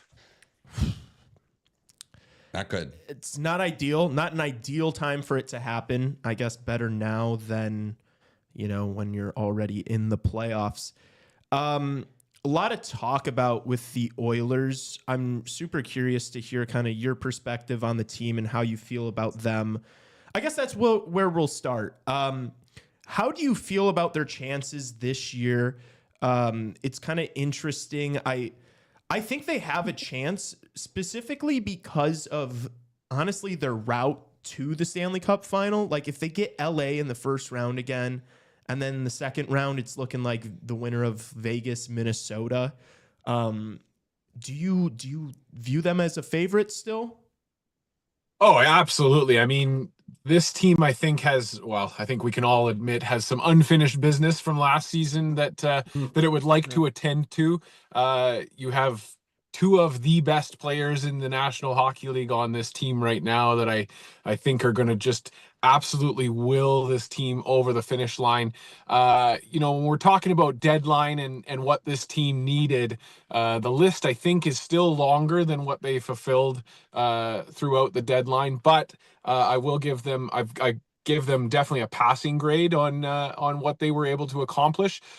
Bringing in Jake Wallman from the Sharks was a bit of a wild card, a thing that I don't think a lot of Oiler fans saw coming.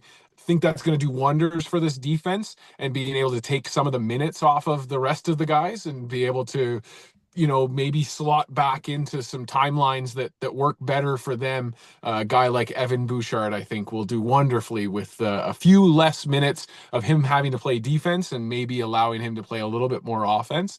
I think that you've also seen this team shore up the front between Max Jones and the addition of Trent Frederic, just have some NHL depth that can come into the lineup and potentially play even top line minutes in a pinch when, of course, the playoffs, we know that the guys get banged up as it is, and you've got Leon and Connor already showing signs of some wear and tear to begin with. So yeah, really, really happy with the additions. I know that a lot of people here in this city were starting to clamor for a goaltender. I don't necessarily ascribe to that same feeling. I think that Stuart Skinner will be just fine, and I think Calvin Pickard might be one of the best backups one of the best true backups, especially in this league. So yeah, I'm fairly confident. I'm always a hope will never die kind of guy. I'm always going to believe that this is the year, that this is our cup year. But yeah, no, I'm still pretty positive. So it looks like it's going to be another Oilers Kings first round matchup there. You've seen them the last 3 years. First time beat them at 7, second time beat them at 6, third time beat them at 5. Are you sweeping them this year? Or that's not even the question. You feel as confident this year against the Kings as you do every year, assuming that's a team you play. Is it the same thing this year? Yeah. So frustrating as an Oilers fan. I'm sure it's frustrating as a Kings fan to have to deal with it every single season. Yeah. The joke is right there with the trend heading towards a sweep. I don't think that it will be as easy as we had hoped. This Oilers team, while as great as they are, as good or well structured as they are now, still struggled and almost got eliminated by the Vancouver Canucks last year in the playoffs. So, there's no guarantees in life, but you do feel for LA Kings and LA Kings fans having to line up and trying to match up against this team every single year. We heard it there from Warren Fogle and Warren Fogle's camp that he's already a full-fledged Oilers hater from less than half of a season in LA. So respect that. We're probably going to see that matchup here at some point, even if it isn't in the first round. I think we'll see the LA Kings at some point. So yeah, a pesky team, but no, I'm not worried about them. So the Oilers kind of like go off their big guys more than anybody else. Like it's McDavid and it's Draisaitl. Obviously, we don't really know what the Draisaitl injury is. That probably caused a little bit of concern there. But McDavid, is it just me, or has he looked a little bit off since the Four Nations? Like, obviously he was one of the best players on the ice in that tournament, scores the tournament winning goal, but could they have rested him a little bit coming, he's Connor McDavid. So he came out, and that Saturday against Philly, he's in the lineup, right? And like, it just, should they have given him some time off? Like, is it cause for concern a little bit? Well, it's a great question of you to ask me. And as an Oilers fan, I think I'm guilty of having a little bit of a closer perspective to him, because we go into this whole season, and I think that people have kind of noticed now that there's a bit of a downturn, but this whole season there's been question marks. At the start of the season, people were asking, is he sick? Is he experiencing some kind of flu that tends to go around these rosters at the start of the year? And I think it's really just the answer is that Connor McDavid is just a human being still. Yeah. And whilst he's not the greatest player on the ice every single night, because he happens to play with a guy named Leon Draisaitl, he still is pretty damn good. And he quietly is consistently the reason that this team is able to continue the offense, which seems to still go away in flourishes from time to time. But Connor McDavid quietly putting up a point a game kind of stretch there. As an Oilers fan, I think we're sometimes guilty of expecting God-like performances from the guy every single night, and he's human. He's a human being. I fully know that going into the playoffs, he is going to be clicking on all cylinders, and I don't have any doubts or any fear about that. So he's got his time now on a pretty seemingly innocuous hit from Josh Morrissey last night.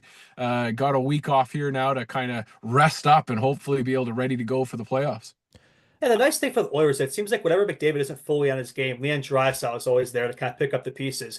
Is he the Hart favorite for you? I mean, there might be some bias there, there might not be, but do you think good chance he wins the Hart this year? One of him or McKinnon or someone else? Yeah. Well, it's a challenge, and it's the challenge that Connor has experienced in previous years, where it is. I think that if he was on his own team, there would be no more of this question mark of, well, he has Connor McDavid that's detracting from his numbers or making his numbers look better. And I think that is just, it's something that's going to stick with him. And also the deployment of Leon Draisaitl and Connor McDavid under Chris Knobloch's guidance has been quite heavily favored towards putting the two of those guys together. So I do give credence, and I do lend some respect to that argument. And I grew up watching Nathan McKinnon play hockey in junior. So, there's a huge debate going on there. I think that there's still a few more games here to kind of settle the whole debate.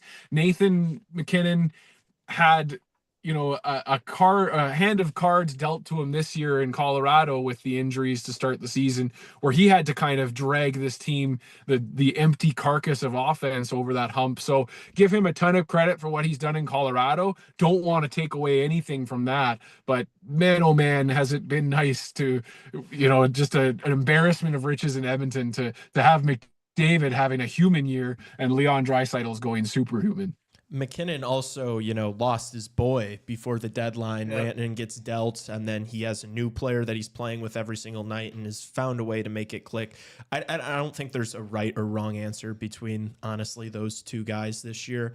You mentioned McDavid and Draisaitl playing together. Obviously, we know, because we've seen it from guys playing as the center on 1 and 2. Yeah, I mean, yes, we could go ad nauseum about my stressors of Edmonton Oilers head coaches over the years, from Tocchet to who am I? Woodcroft. Yeah. Woodcroft, Yeah. all these guys, Pat Quinn too. It's difficult for any of them to look at having these superstars in your lineup and not just want to go to that weapon every single time. You have the choice between some handguns, a knife, and a bazooka. You might want to grab the bazooka every once in a while just to set the point across. How's that for a good American analogy? That's good. But, I love that. We got that one. But yeah, so the deployment for me, ideally, I think you've seen it. You saw it last night. Early on there with Jeff Skinner and Connor McDavid. I think Jeff Skinner is a perfect player to be playing up with Connor McDavid. And perhaps a Zach Hyman on that line there, and then the deployment of Leon Draisaitl and Ryan Nugent-Hopkins, I think, is something that we've been missing for a long time, and something that this team has really, when we've been able to put them together with a good line mate, they do wonderful things. So I would like to see Nugent-Hopkins, Victor Arvidsson, and Leon Draisaitl in that top line.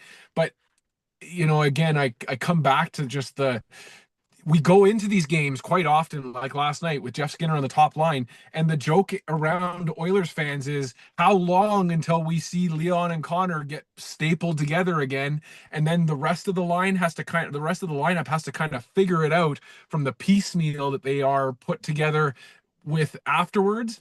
And I can't imagine being a player of any of those ilks, like Jeff Skinner, Victor Arvidsson, Adam Henrique, Ryan Nugent-Hopkins, Zach Hyman, to be kind of fluctuated around and not know where you're going to be in the lineup, not just from game to game, but from shift to shift. You don't know where you're going to be in this lineup.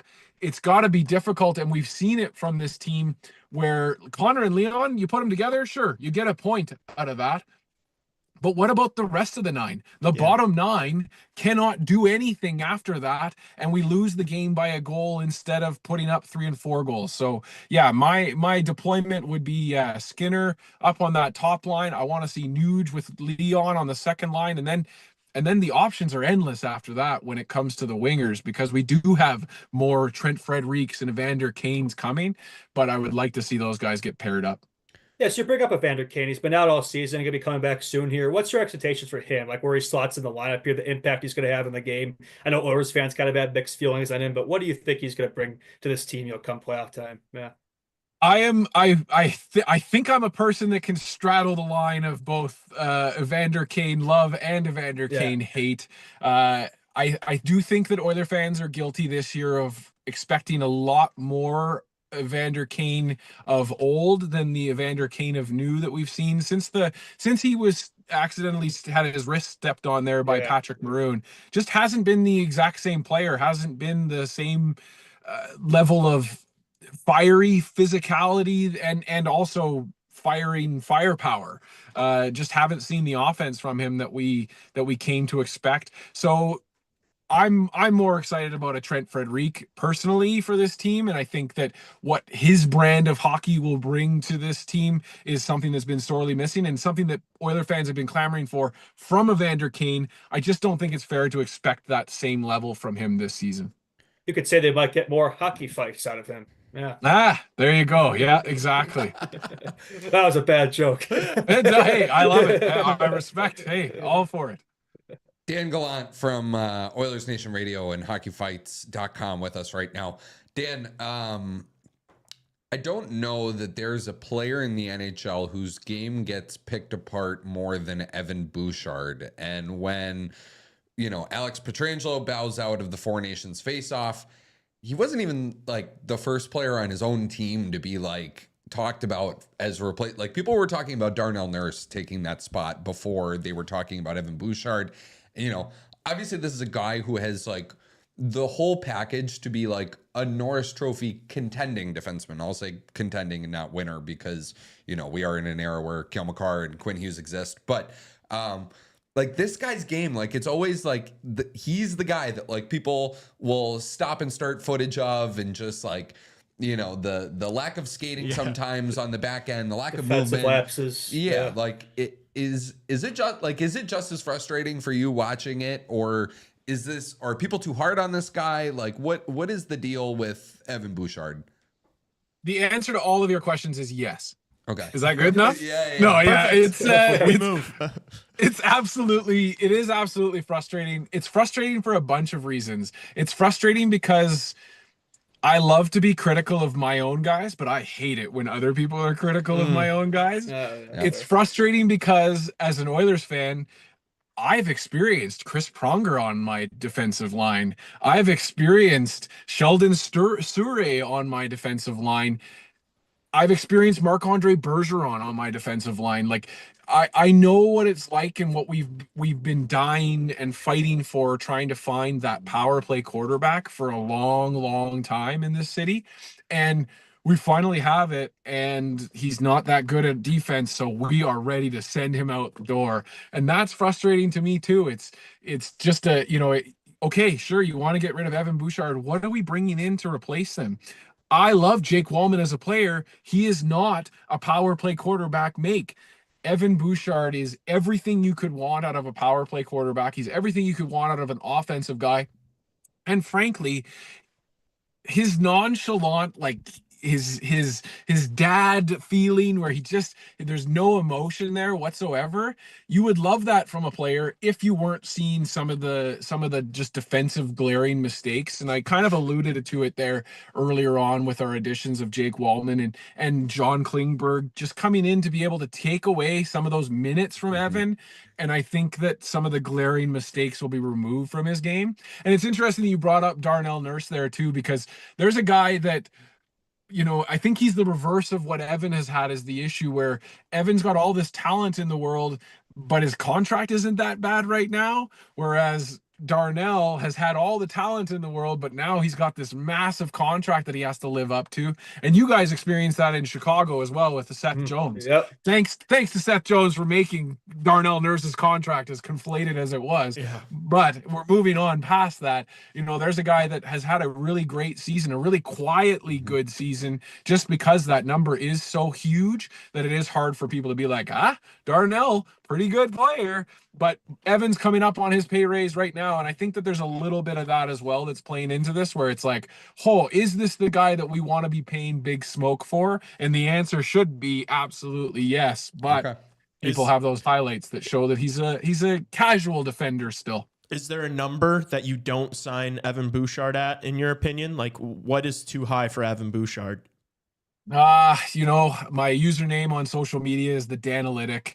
I did that as a joke because I don't know numbers. Like I panic when I get into a situation like bank meetings. I will procrastinate those until the day I die. And my wife works in the banking industry. So when it comes to the numbers, especially with the huge increase we should be seeing in the salary cap, there really isn't a number that is already on this team. I'll say Darnell Nurse's number or contract would be the absolute ceiling, but I just think that there's so much leeway right now with the salary cap that I don't think that there really is a wrong answer when it comes to paying right side power play quarterbacks.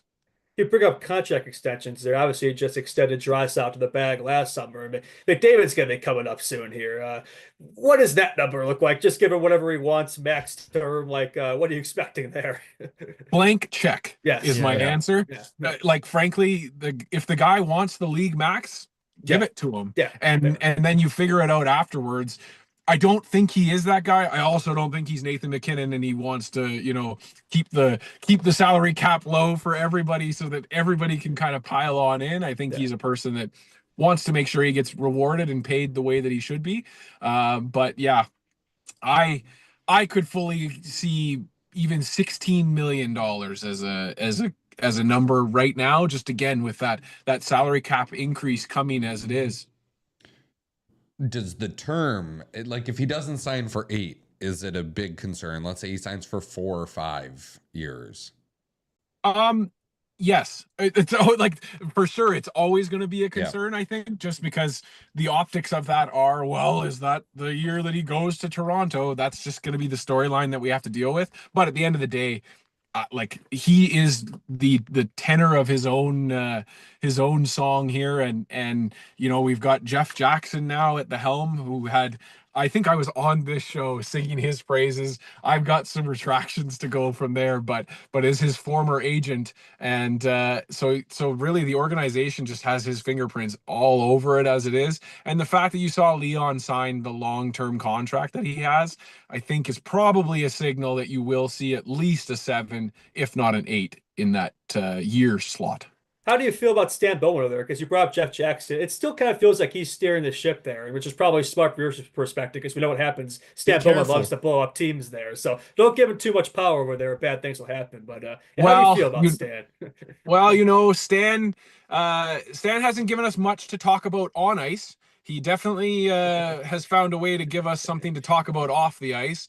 The between the summer where there was a lot of, I believe I was even talking to you guys, Tassos. I believe I spoke to you in the summer about the rumor that he was coming in, and how there was a lot of fear and angst around that because of the 2010 issues and the allegations of abuse that went on. And then just last week you saw he got into it with the American court system, saying that they have no jurisdiction over him because he's a Canadian citizen, which is just absolutely asinine and frustrating for me as an Oilers fan, when this summer we have a press conference telling us that we need to move on past that he is a person that has learned his mistakes and he is a leader now that will, answer for these things. And then the minute he's asked to answer for these things, oh, I'm a Canadian citizen, you can't talk to me, I'm out of your jurisdiction. Absolutely ridiculous. So I as a fan recognize the issues that Stan brings to teams on the ice, let alone the off the ice stuff. It's exasperating to have to deal with as a fan yourself. Yeah, I'd imagine on top of all of that, he inherited a dynasty team and then completely threw it away and ruined it here in Chicago. So if the Oilers win a Stanley Cup, if the Oilers win the Stanley Cup this year, the narrative is obviously going to be Connor McDavid, Leon Draisaitl played amazing. God knows how many points they have between the two of them for them to win the cup this year. If the Oilers lose in like the second round, why? What's the narrative? Goaltending? Goaltending is the narrative. We already have that answer baked in. I don't think that there was really, going back to the trade deadline conversation, I don't think that there was an answer on the market. Once Colorado went and scooped up all the goalies back in November or December, that was, I think it really just kind of changed the course for this team. So we're going to go as far as Stuart Skinner, and then Pickard will take us. I think that we will be fine, but statistically, the history has shown that he will falter and we will have to overcome that. Offensively, we should be able to, but yeah, I think if you had to write the storyline ahead of time, if you're going to write why the Edmonton Oilers were eliminated, it was their goaltending let them down and their offense wasn't able to solve for it. After coming up, one game short last year, McDavid scoring the Four Nations winner, maybe that's not a correlation there, but is it cup or bust this year for the Oilers, you think? Yeah. I think McDavid literally said that last year, so yeah, awkward, but yeah, I mean, to me, I don't know. I don't think it's cup or bust, because I don't think we're tearing down the system or doing anything there. And the addition of Stan Bowman has at least, I think, allowed him to be able to say, oh, if things go wrong, well, I have to do a forensic audit of things and figure out how things were going on. We've seen forensic audits in Edmonton from time to time. So, no, I don't think it's necessarily like a tear it down kind of situation. And I could imagine a scenario where a team, God forbid, we lose in the first or the second round, pulling a Leafs and just kind of running it back with pretty much the same crew. Maybe Jeff Skinner is out. Maybe you move a Victor Arvidsson if you can convince him to waive the no movement clause that he got for absolutely no reason whatsoever. You could make some moves, but I think that that's the reality, and that's kind of what I was alluding to with where I was excited about the summer of Jeff Jackson. He was doing some stuff that he wasn't even telling the media at the time. We just discovered last week or 2 weeks ago that Victor Arvidsson and Adam Henrique have no movement clauses that nobody knew about. So yeah, I don't think it's cup or bust this year. I think that this team is kind of locked in for a couple more seasons. I just would give, as a media member in Edmonton, be critical of Stan Bowman when you have to be. It just, we've seen, just the few things you've just said, it's giving me flashbacks, PTSD, no movement clauses, bad contracts, not going after maybe positions that he should have. Just keep an eye on it and speak your truth when you have to as a member of the media. Yeah, well, I'll tell you, we at Oilers Nation are kind of the faux media, in the sense that we're kept at an arm's length, shall we say, by the organization. But 100%, if there's one voice in this city that is going to be critical of our general manager, it's always going to be Oilers Nation and on our staff there. Good. You might have already answered this when you were saying that Stuart Skinner would be the reason that the Oilers would not move on past the second round or first round. Is he the same answer to this question in who do the Oilers need more from in order to win the Stanley Cup?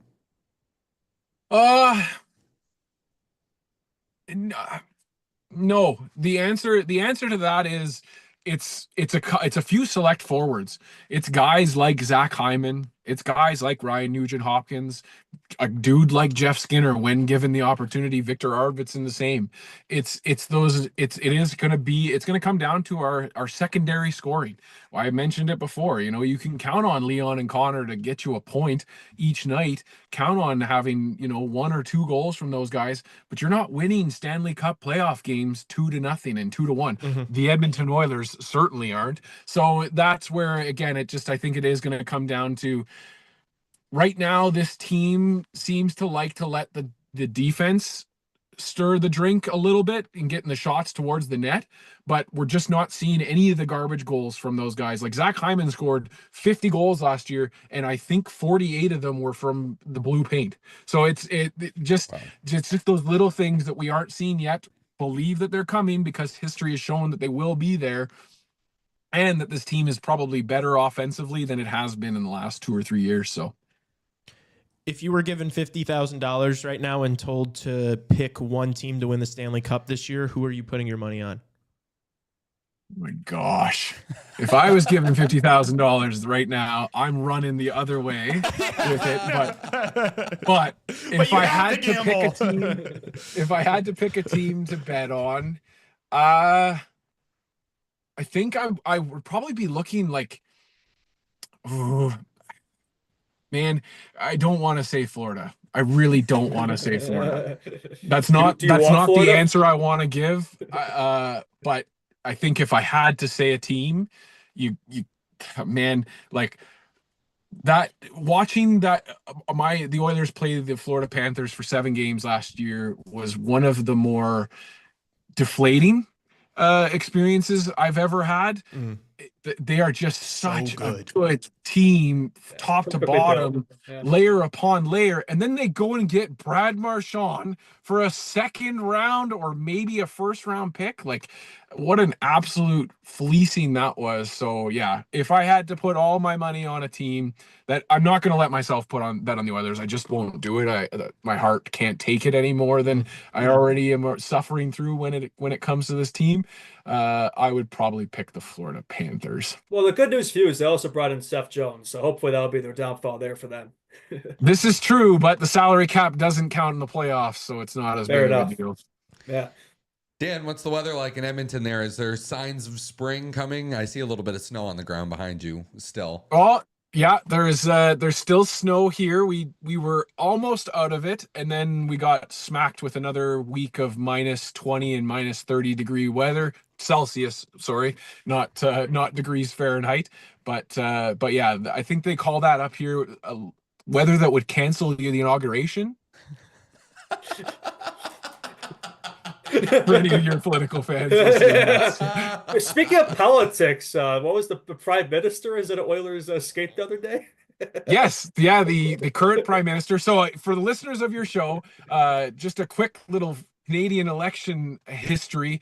We don't actually select our prime minister. Like, you guys get to vote for your president on the ballot. We just pick the team that he's on, good. and then he gets to be the de facto leader of the party. Somebody did the analogy the other day where they explained it's like, you don't get to pick the best burger in the country. We just get to pick the restaurant that then gets to select which one of its burgers is the best. So yeah, right now Wendy's has the Mark Carnes burger on the menu. Dan, you're awesome. Really appreciate it. Thank you again for being so generous with your time with us and talking with the Oilers. If they make it to the Stanley Cup final, will you come back on the show? Absolutely. I'll be on every episode you Let's need go. me on. Let's McDavid- go. What did we do with that transition, Raven? Let's see. Oh, it. sick. It hasn't Yeah. popped up on my. It's because okay, it okay. stuttered, but I did move it to one person screen. But Yeah. the internet did freak No, out for you a rocked sec. it. You rocked it, dude. That was the way. That was the way. Yeah, I wasn't planning on cheering for the Oilers in the playoffs because like I normally cheer against them, but like I don't know, something about that guy I almost want to cheer for. I now. know. I don't know I why. know. Just for his sake. I know, Like, he's don't so know. likable. Yeah, It was honestly. the Yeah. Oilers are one of those teams that like I feel like we've talked about on the show, but I think we've been hesitant to call like a true contender. I think they are, just because I've mentioned like I think their path is relatively easy as far as paths go in the Western Conference. It's a wagons everywhere. But yeah, it would be awesome to have that guy back on again, like second or third round or something, when things are heating up. For sure. Yeah, no. I think just the histories are their favorite too, the narratives. So just to get perspective from them too, it kind of reassures that. But we'll see. We'll see what happens come playoff time. There'll definitely be a team there everybody will be watching. Yeah. You actually think the Oilers can win the Stanley Cup? I do. Yeah. Yeah. Well, They how can. could you- I mean, if Connor McDavid if Connor McDavid plays how he did last year in the postseason, and then Leon Draisaitl plays how he's played all year, how are they not? How are they not a true contender? Yeah, that's the thing though. Like it does feel like, their cup chances like literally rely on those two. It's like if those two aren't on the top of their game, which they probably will be, but that's never a guarantee, right? Especially if they're banged up right now, if they're still banged up. Maybe they're just resting them. Maybe it's a strategy. I don't know. But it kind of feels like, you can only go so far relying on two guys. But look, they almost won it last year with that strategy. So we'll see. Yeah. I also thought it was like interesting, and I think he's totally right. I forgot who asked the question. Actually, it was Tassos' question, but just he talked about how like the most important thing is the secondary scoring, and I feel like from Edmonton fans, you always hear like, oh, it's the depth, it's the goaltending, it's this, but like the secondary scoring, like he brought up the guys like Skinner and Nugent Hopkins and Hyman, and I think he's totally right. Like I think those guys have to pop off and like perform better than they have this season, because like just looking at their numbers, it's probably They're all not down. Yeah. And so those guys do need to step up, but I think if they can, and they've got like an entire top six firing, I think they can go very far this year. Yeah. It'll be interesting to see how they look like this next week or so, however long it is, without those two in the lineup. That's true. Like, yeah, just show you how much those two mean to that team. It's almost maybe it's kind of a good thing for them, almost in a way, where it's like not like a tryout, but it's like, hey, it's just you guys right now. Like Somebody's got to step You up. have to go compete, and we moved past it, so I didn't want to go back and like ask a question that we kind of like went over the subject already. But like LA it's going to be Edmonton, LA in the first round, but they could have home ice. They are so close together. LA has 2 games in hand and are only 2 points behind Edmonton. The only reason why I think that LA might be able to give them some trouble is if LA ends up in that second seed where they have home ice advantage over Edmonton. LA They're is really good at home. LA is a completely different team at home than they are on the road. And so if they get home ice advantage, that's one of those things that's just like maybe a small edge, and maybe you're not going to decide who wins the series based off that. But it's definitely another problem that Edmonton will have to overcome. Yeah, there is something to be said for that, right? And if you're a healthier team too, yeah, that could probably be a difference they need. But I still don't think it'll be enough. But we'll see. All right, what else do you guys want to get into before we end the show for the week? Before we end the show, although we will have 2 post games Saturday and Sunday. Sorry, I'm doing a little live stream math in my head right now. You guys want to talk about this Gary Bettman draft stuff that I pulled? Yeah, it sounds like he doesn't love it, which I don't think any of us love it either. Like if it ain't broke, don't fix it. I like the draft format they've been doing the last, for a while, and this centralization thing or decentralization, I don't really get it. Yeah. So I guess it was something that was brought up by the owners and the teams at first. Like I'm this unfamiliar. wasn't- Can you give some context? So the NHL draft this year is going from a centralized format to where, like last year at the Sphere and every other draft before this year, all of the GMs and the scouts were there. What they are doing now is more of like the NFL approach, where everybody is at their own home bases and it's decentralized, so everybody is not on site at the draft. Gary Bettman said at the GM meetings in West Palm Beach this week, shout out West Palm, that it wasn't his idea. He doesn't really like it. But he wants to like get to a place where it's either decentralized or it's centralized, right? And he wants to stick to it. He doesn't want to do this like back and forth kind of deal for it. And where it's like half and half, like some teams have. Well, people no, there. it won't be. It's either everybody's there or nobody's there. Yeah, There I is was no half and clarifying. half. Yeah. Yeah. So, and it's going to be a little weird because Gary Bettman wants top prospects to be in LA for the draft. So anybody that's expected to be picked in the first round, which makes it super awkward. I mean, obviously that always ends up being the case for, guys who show up for the first round, like for the Friday night And don't get taken. and don't get taken. Like Don't that get is that always their moment. awkward. But it's just like especially awkward now in this decentralized format. And also the other part of this that came out is each team is going to have to send one representative to LA anyways, because just in case there's like some issue with the formatting of the draft or how they want things to go smoothly. So if each team already has to send one person anyways, and I get it. And this can become a whole larger discussion of like, it is a lot. Like, what is the last date? We have it on our calendar up there, but like the last possible day for the Stanley Cup final, like if it goes to game 7 of the final, It's like right before the draft, pretty it's much. right before the draft, and then you have Yeah. free agency right afterward. It is a really crammed schedule. So then it becomes a topic of like, okay, bump the NHL season back a couple weeks. You know what I mean? But then you run into issues of conflicting more with the NFL and, stepping on their toes as they get their season going a little bit too. I think, especially us now on the media side of things, like, I'm kind of bummed that they've decentralized the draft as soon as we've become part of the media, because for those who don't know, like the NHL draft is like everybody in hockey media goes down there and essentially just like parties for the whole weekend. Like it's a big fun fest. I don't know if that'll change for the media. I think it will. I think it's going to a little bit because a lot of media members are not happy about it. And that is like the only reason they're not happy about it. So, dude, is my perspective on it is like whatever, whether it's centralized or decentralized, whatever is like gets more deals done, like whatever, there's more action if it's whether that's them staying at home or them all be okay. So then centralize it. Well, like think about it, because you're on the draft floor, a GM is 15 feet away from you. You know what I mean? Like you can go up to them and be like, yeah, but when you're in your own offices, you've got more resources. You got your whole team there. Like, yeah. No, I agree. I partly agree with you. Plus, there's also like the thing of like, if you do walk up to a general manager, like if Kyle Davidson walks up to whoever, Brad Tree Living, it's like, oh, well, they're talking, and everybody else sees you, you know what I mean? Yeah, so that's true. Whereas like in your offices here in Chicago, you can make a phone call. It's certainly easier to cover centralized. I see. Yeah. Okay. I just feel like it takes away a bit of the stink of the draft. It's always such a big deal. There's always so much hype around it. Like I just love like the performance of the draft. I just feel like this kind of takes that away a little bit. And I just think it's like it's one of the few things you got going really well. Well, maybe not one of the few things, but like the draft's consistently been one of my favorite events to watch. And now it's like I don't know, like you'll still watch it for the prospects, so that's still great. But definitely the stage and performance of it's not quite there. I will say though, like if it's decentralized, I do like the war room videos, like after they like make a trade or they get their guy and like seeing everybody like celebrate in the front office is electric. Like I enjoy that. It's pretty cool. Yeah.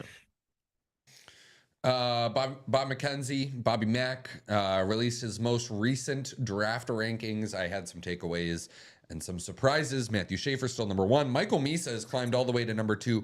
Really big surprise in his number 3 spot. He had Caleb Denoye, who I can't remember if Stephen Ellis was really like talking. I don't even remember talking about that guy at all. Yeah, I think he thought he was like a 6th, 7th overall kind of. And now you have James Higgins. This all the is way just, at 4. Higgins at 4 and Martone at 6. Huh. But I just don't, I'll never understand it. Like this guy's, I've watched his tape and it's good. Don't get me wrong, but it's like Dude, he hasn't played since like end of December with the World Juniors. Misa's been absolutely tearing it up. And you're telling me Schaefer's still the one guy over Misa? Like, what more does Misa have to do to get the one spot? Like, I don't understand it. Hagen's dropping back, I get. Like, since the World Juniors, where I think it was his peak, he's kind of dropped off a little bit. I'd still take him at 3, but or even 2. But I just don't get how Schaefer's still the one spot. I think they probably feel like they can project Schaefer pretty easily. Like, I think they know Schaefer's floor. It's So that's probably what I'm saying. like they're Michael Misa might be performing better right now, or he's the only one performing out of the two of them. But there might be more unknown with Misa, and so I would assume that's the reason. But I agree with you. Like, I don't know how you're not going to have this guy who's clearly lighting it up the most and actually playing not be the projected number 1 overall. But it might not be a bad thing for us, right? I mean, we've talked about this, right? Somehow I don't know how the Sharks. We've just gone through a 6-game losing streak. We're going through it right now. The Sharks are still 4 points behind us. Like, I don't understand how that's possible. They just, no matter how bad we are, they're always worse. So it's like if they get the first pick, I mean, lottery system, I get it. I don't need to have it explained. I understand it. They get the first pick, and the smart pick for them would be Schaefer. They need a defenseman. Like, we could still get Misa at the 2. So, it might not be a bad thing for him to be ranked ahead of Misa, but I just hope that the Hawks get the first pick. Hope Kyle. Anyway, you know what I hope Kyle does. Yeah. Better not take I really want Michael Misa here. Yeah, for sure. Yeah. I'm looking at the Ontario Hockey League playoffs right now. The Erie Otters, Matthew Schaefer's team, are currently in 5th place. They're locked up in a playoff spot in the Western Conference right now, the Ontario Hockey League. So there is some hope maybe that if they go on a long enough playoff run that maybe Matthew Schaefer rejoins them and they get another look at him. Because he has been skating at least, right? Yeah. I think he's been training a little bit, so you think he wouldn't be that far away. Yeah. Yep. So yeah. The other thing that this draft is kind of painting itself out to be, and I haven't really done a lot of digging on like the 2026 draft besides Gavin McKenna. There's a kid on Niagara, Ryan Ruberek, who's supposed to be really, really good. There's a couple players, right? But people are saying like next year's draft, like apparently the 2026 draft is going to be the best NHL draft of all time by the way some people are talking. Yeah, it sounds like this year, like at Shell, they always get like that scouting analysis before the year. Like that sounds like maybe a weaker year, maybe like from what I hear. But does it though? Yeah. Like so, and here's the thing, well, relative to the past few years, because it feels like 23 and 24 are loaded, and next year's probably gonna be loaded. So yeah. So the Hawks last year tried to get 2 top 5 picks, and they were unable to do so. And I guess yes, they tried again. Because I was going to ask you guys, like, based off of these lists and, as it gets clear, let's say the Maple Leafs first rounder ends up at like 25, right? Yeah. One, who do you take with that pick if you end up not being able to trade up? But also, like, if Porter Martone is at 6 right now. Yes.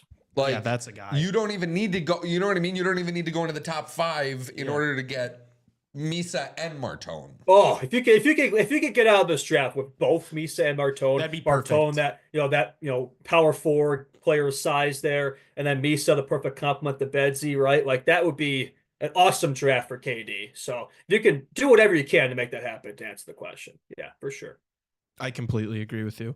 Yeah, I think if you can, that's like perfect situation, perfect scenario for us, right? Is you get Misa at 2 overall, and then you trade up somehow and get Martone at like 5 or 6. Oh, that's perfect. You got the size for Bedsy's wing. You got your 2C. We're sitting pretty. Yeah, no, I don't think we'd be singing his praises after that. That would be the last big haul, and then we could start cooking here. Yep. Yeah. Mm-hmm. Yeah. All right. What else do you guys want to get into? Dude, I mean, we've ran this thing. Ovechkin 7 goals away. Yeah. He's I think if he scores a goal every game, he maybe will break it against us. I gotta mention every show now because I really think it's gonna happen. Do you really think, like, genuinely, you think it's gonna happen? Like, okay, no, if everybody, because he's right, he has to go goal a game. He's not gonna go goal. Wait a minute, is that a nationally televised game against the Hawks? Okay. Well, I think they're going to nationally televise a lot of games. Also, one thing about the OV goal chase, I saw Nicholas Backstrom is going to start traveling with the team now because he wants to be in attendance when OV does it. So that's a nice thing. Nicholas Backstrom's still under contract with the Washington Capitals, which is crazy. Okay, He's I think we Shea should Weber do something. I think we should do something to make this a little bit of an more interesting topic. Even though, you know, like he's going to become the all-time goals leader. I mean, it should be a very Boring. Yeah, boring. But, you know, everybody picks a game that they think that he's going to do it against, and whoever's closest wins, and the loser has to go to the United Center with a sign. Blackhawks. I'm still picking Blackhawks just because he scored his 800th against the Hawks. That was a hat trick, by the way. So even if he's like a few goals away, like he could easily just like if there's a game you get multiple goals, it's against the Hawks. So I will still say he does against the Hawks, even if he's not on track to. I'll say he does it just for shits and giggles. Yeah. You got one? Yeah, I think he's going to do it against the Blue Jackets. They play the Blue Jackets back to back. Which day? I can't cheat. Do it? You know, you can't cheat. I'll say 4/13 the Sunday at 5:00. Wait, actually, is that in Washington? Yes. Yeah, that one. That's my game. Okay. For the longest time, I've said this since the beginning of this year. I've said he's going to do it in the last game of the season against the Pittsburgh Penguins. That'd be crazy. So I'm either going back on that, games, but I really think, I really think it's going to be, I'm going to say April 10th against the Carolina Hurricanes. Okay. That is when I think it's going to happen. So Justin has him doing it in the right soonest amount of me. time, and you have him doing it in the furthest amount of time. Yeah. Well, April 4th. His next two games, their next two games are against Winnipeg and Florida. So it's like Those are tough games. those are tough. I think he's going to end up in it with a goal in both? No. He probably scores a hat trick against the Sabres on the 30th. Maybe. Yeah, it feels like he's due for another monster game here, which by the time he gets into the Hawks, I mean, it's only be a couple away, and he could definitely pot a couple against the Hawks. I don't know, but you also got to think that the team as a whole, like maybe he's like, I'm sure he's still really trying to score every single game, obviously, but you got to imagine President's Trophy, like this team's going to start taking the foot off the gas a little bit towards the end here. And if they're smart, don't win the President's Trophy, because you know what happens when you win President's Trophy. Let the Jets win it. Let them have that curse. I see what you're saying there. Well, whatever game it's going to be, though, I don't think the Hawks game's a nationally televised one, though, so that's the one thing I look at. Not that I think that stuff is lined up, but you think he's going to get it when it's on ESPN or TNT, for the most viewership and stuff, eyeballs, right? Yeah. Okay. He does it on the Hulu game. That's what you predicted. The Hurricanes is a really? Hulu game, yeah. I guess it's ESPN Plus, Disney Plus, and Hulu. My heart really thinks like NHL rigged, #NHL rigged. It's going to happen against the Penguins last game of the year. That would be. It makes too much sense against Crosby. Yeah. I mean, that probably. Right in but his face. It's going to end up being away at the Blue Jackets. Watch, and we're all going to be wrong. Watch it be like the most underwhelming random game. game. Yeah, nobody's watching. Yeah. Justin had in the notes, the Rangers unveiled their centennial logo. Look at this, dude. It's pretty lame, to be honest with you. Stupid. I think the Hawks have actually kind of they haven't officially unveiled it, but I think in the season ticket stuff, they have a Hawks 100 thing there. I'm not sure if that's the official logo or not, but they haven't officially unveiled anything yet. But with the Rangers doing that, you have to think the Hawks would be announcing something soon here. I mean, it's them and then the Red Wings too for centennial season. So That'd be cool on the shoulder, actually.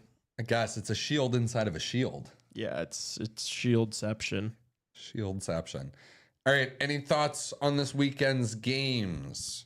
Only one game tonight. That's such a bummer. That's such on a a bummer. Friday night. Yeah, Lee's been he's totally right. I don't understand why the NHL doesn't take advantage of these Friday nights. I feel like that's an untapped spot there. And it's we have one game and it's the fucking Blue Jackets versus the Penguins. Yeah, nobody cares. What are we doing here? Yeah, that is. Tomorrow, though, games all day long. Canucks Rangers to start it off. You've got Blackhawks Blues, which I know don't mean much to anybody that isn't covering the Blackhawks or hoping the Blues make the playoffs. Panthers Capitals, Avalanche Canadiens is going to be good. Senators Devils is going to be good. I don't know. There's some hockey games tomorrow. Yeah, I'll be watching the Hawks games and then F1 in China. Oh yeah, China. Yes, that's right. Sunday, Sunday you got Lightning and Golden Knights too. That's a good game. Yeah, let's see what else we got here. Yeah, feels like the Saturday games are maybe better here. Yeah. Oh yeah, definitely. Yeah, for sure. Wait, back to never mind. I thought I saw something there. Yeah. Yeah, no, these matchups don't really do it for me, to be honest. Yeah, the matchups on Saturday specifically aren't very interesting, in my opinion. Yeah. Well, the Saturday ones are better than the Sunday ones. Yeah, but they weren't as good as the ones last night. Yeah. Last night was good hockey, and we decided to go to the United Center and watch them play the Kings. Yeah, life of a good hockey. Blackhawks fan. We saw Yeah. we saw Connor Bedard goal. Don't care. That's worth it by itself right there. Yeah. Yeah. Let's keep that goal streak coming here, right? Let's see a multi-goal game. He has 19 goals this season, no multi-goal games. Like how? Like, let's get one this weekend. Let's do it. Yeah. Should we also play the game? No, I'm just kidding. When does Connor Bedard get a hat trick? Not this season. I hate Next to year. say it, but that's a next year thing. It's not happening this year. He's gonna do it now, but no. You guys watching March Madness at all? Yeah. Yeah, Brack already toast. Mine's kind of cooked, but it just didn't do well yesterday. I think a lot of my big teams are still in play. Who do you guys have winning? I have Houston. Boring pick. I have Auburn. Yeah. I have the Florida Gators winning this year. Florida Gators and Duke were like the most commonly picked teams. Yeah. Gators are looking good right now. Yeah, they're wagging. Also a big weekend for college hockey for any of you. Like that will be most of my hockey consumption tomorrow is college hockey. Yeah, You it's a good time of year for that. Atlantic Hockey Conference Championship, Bentley and Holy Cross goes down tomorrow. Big Ten Conference Championship, Ohio State at Michigan goes down tomorrow. That's going to be a really good one, 7:30 p.m. Eastern. CCHA final, St. Thomas at Minnesota State. ECAC final is, who do we have here? Semifinals go down tonight. You got Quinnipiac versus Cornell and Clarkson versus Dartmouth. Cornell's a pretty good hockey team. One of my players plays for Cornell. Andy Bernard went there. Hockey East. Did Nard any of dog. you guys see that? Did any of you guys see that Maine overtime winner in double overtime against Northeastern? That was sick. That was awesome, right? You guys aren't college hockey heads, but you know. I only watch the Hawks prospects. Man. Yeah. UConn also beat BU, so UConn in Maine will play. UConn's kind of on a roll here, but yeah, they're pretty good. So UConn Maine tomorrow night, or no? Oh my God, that's tonight. So Shabazz Napier playing for UConn. Hockey East final tonight, UConn versus Maine. NCHC semifinals tonight, Arizona State versus Denver and Western Michigan versus North Dakota. The finals are tomorrow. So Blackhawks prospects in the NCHC for sure for both Denver and North Dakota. Aiden Thompson, work on David Carl there. Yeah, right. Seriously. All right. Yeah, Thompson signs his ELC and then the Hawks announce, oh yeah, we're also bringing in David Carl. That'd be Let's nice. see it. All right. That's it from this podcast for this week. Post-game shows tomorrow after the Blues game, Sunday after the Flyers game, and then we're back Monday. Hit the thumbs up on this video. Subscribe to this YouTube channel if you've made it this far. Tell your friends to follow us on Instagram at Chicago Hockey Radio. We are doing fun posts every single day. Hopefully engaging content that you guys enjoy. Tell us what you like. Tell us what you don't. Shoot us ideas. DM us with questions. We answer them every Friday. DM us with suggestions. If you have something you want us to post, tell us and we will post it. Leave a 5-star rating and review on Spotify and Apple Podcasts. We'd love to hear from you. Leave a comment with your review. It helps us out a ton. Download our episodes on Apple Podcasts, and we will see everybody Monday. Peace out. Have a good weekend.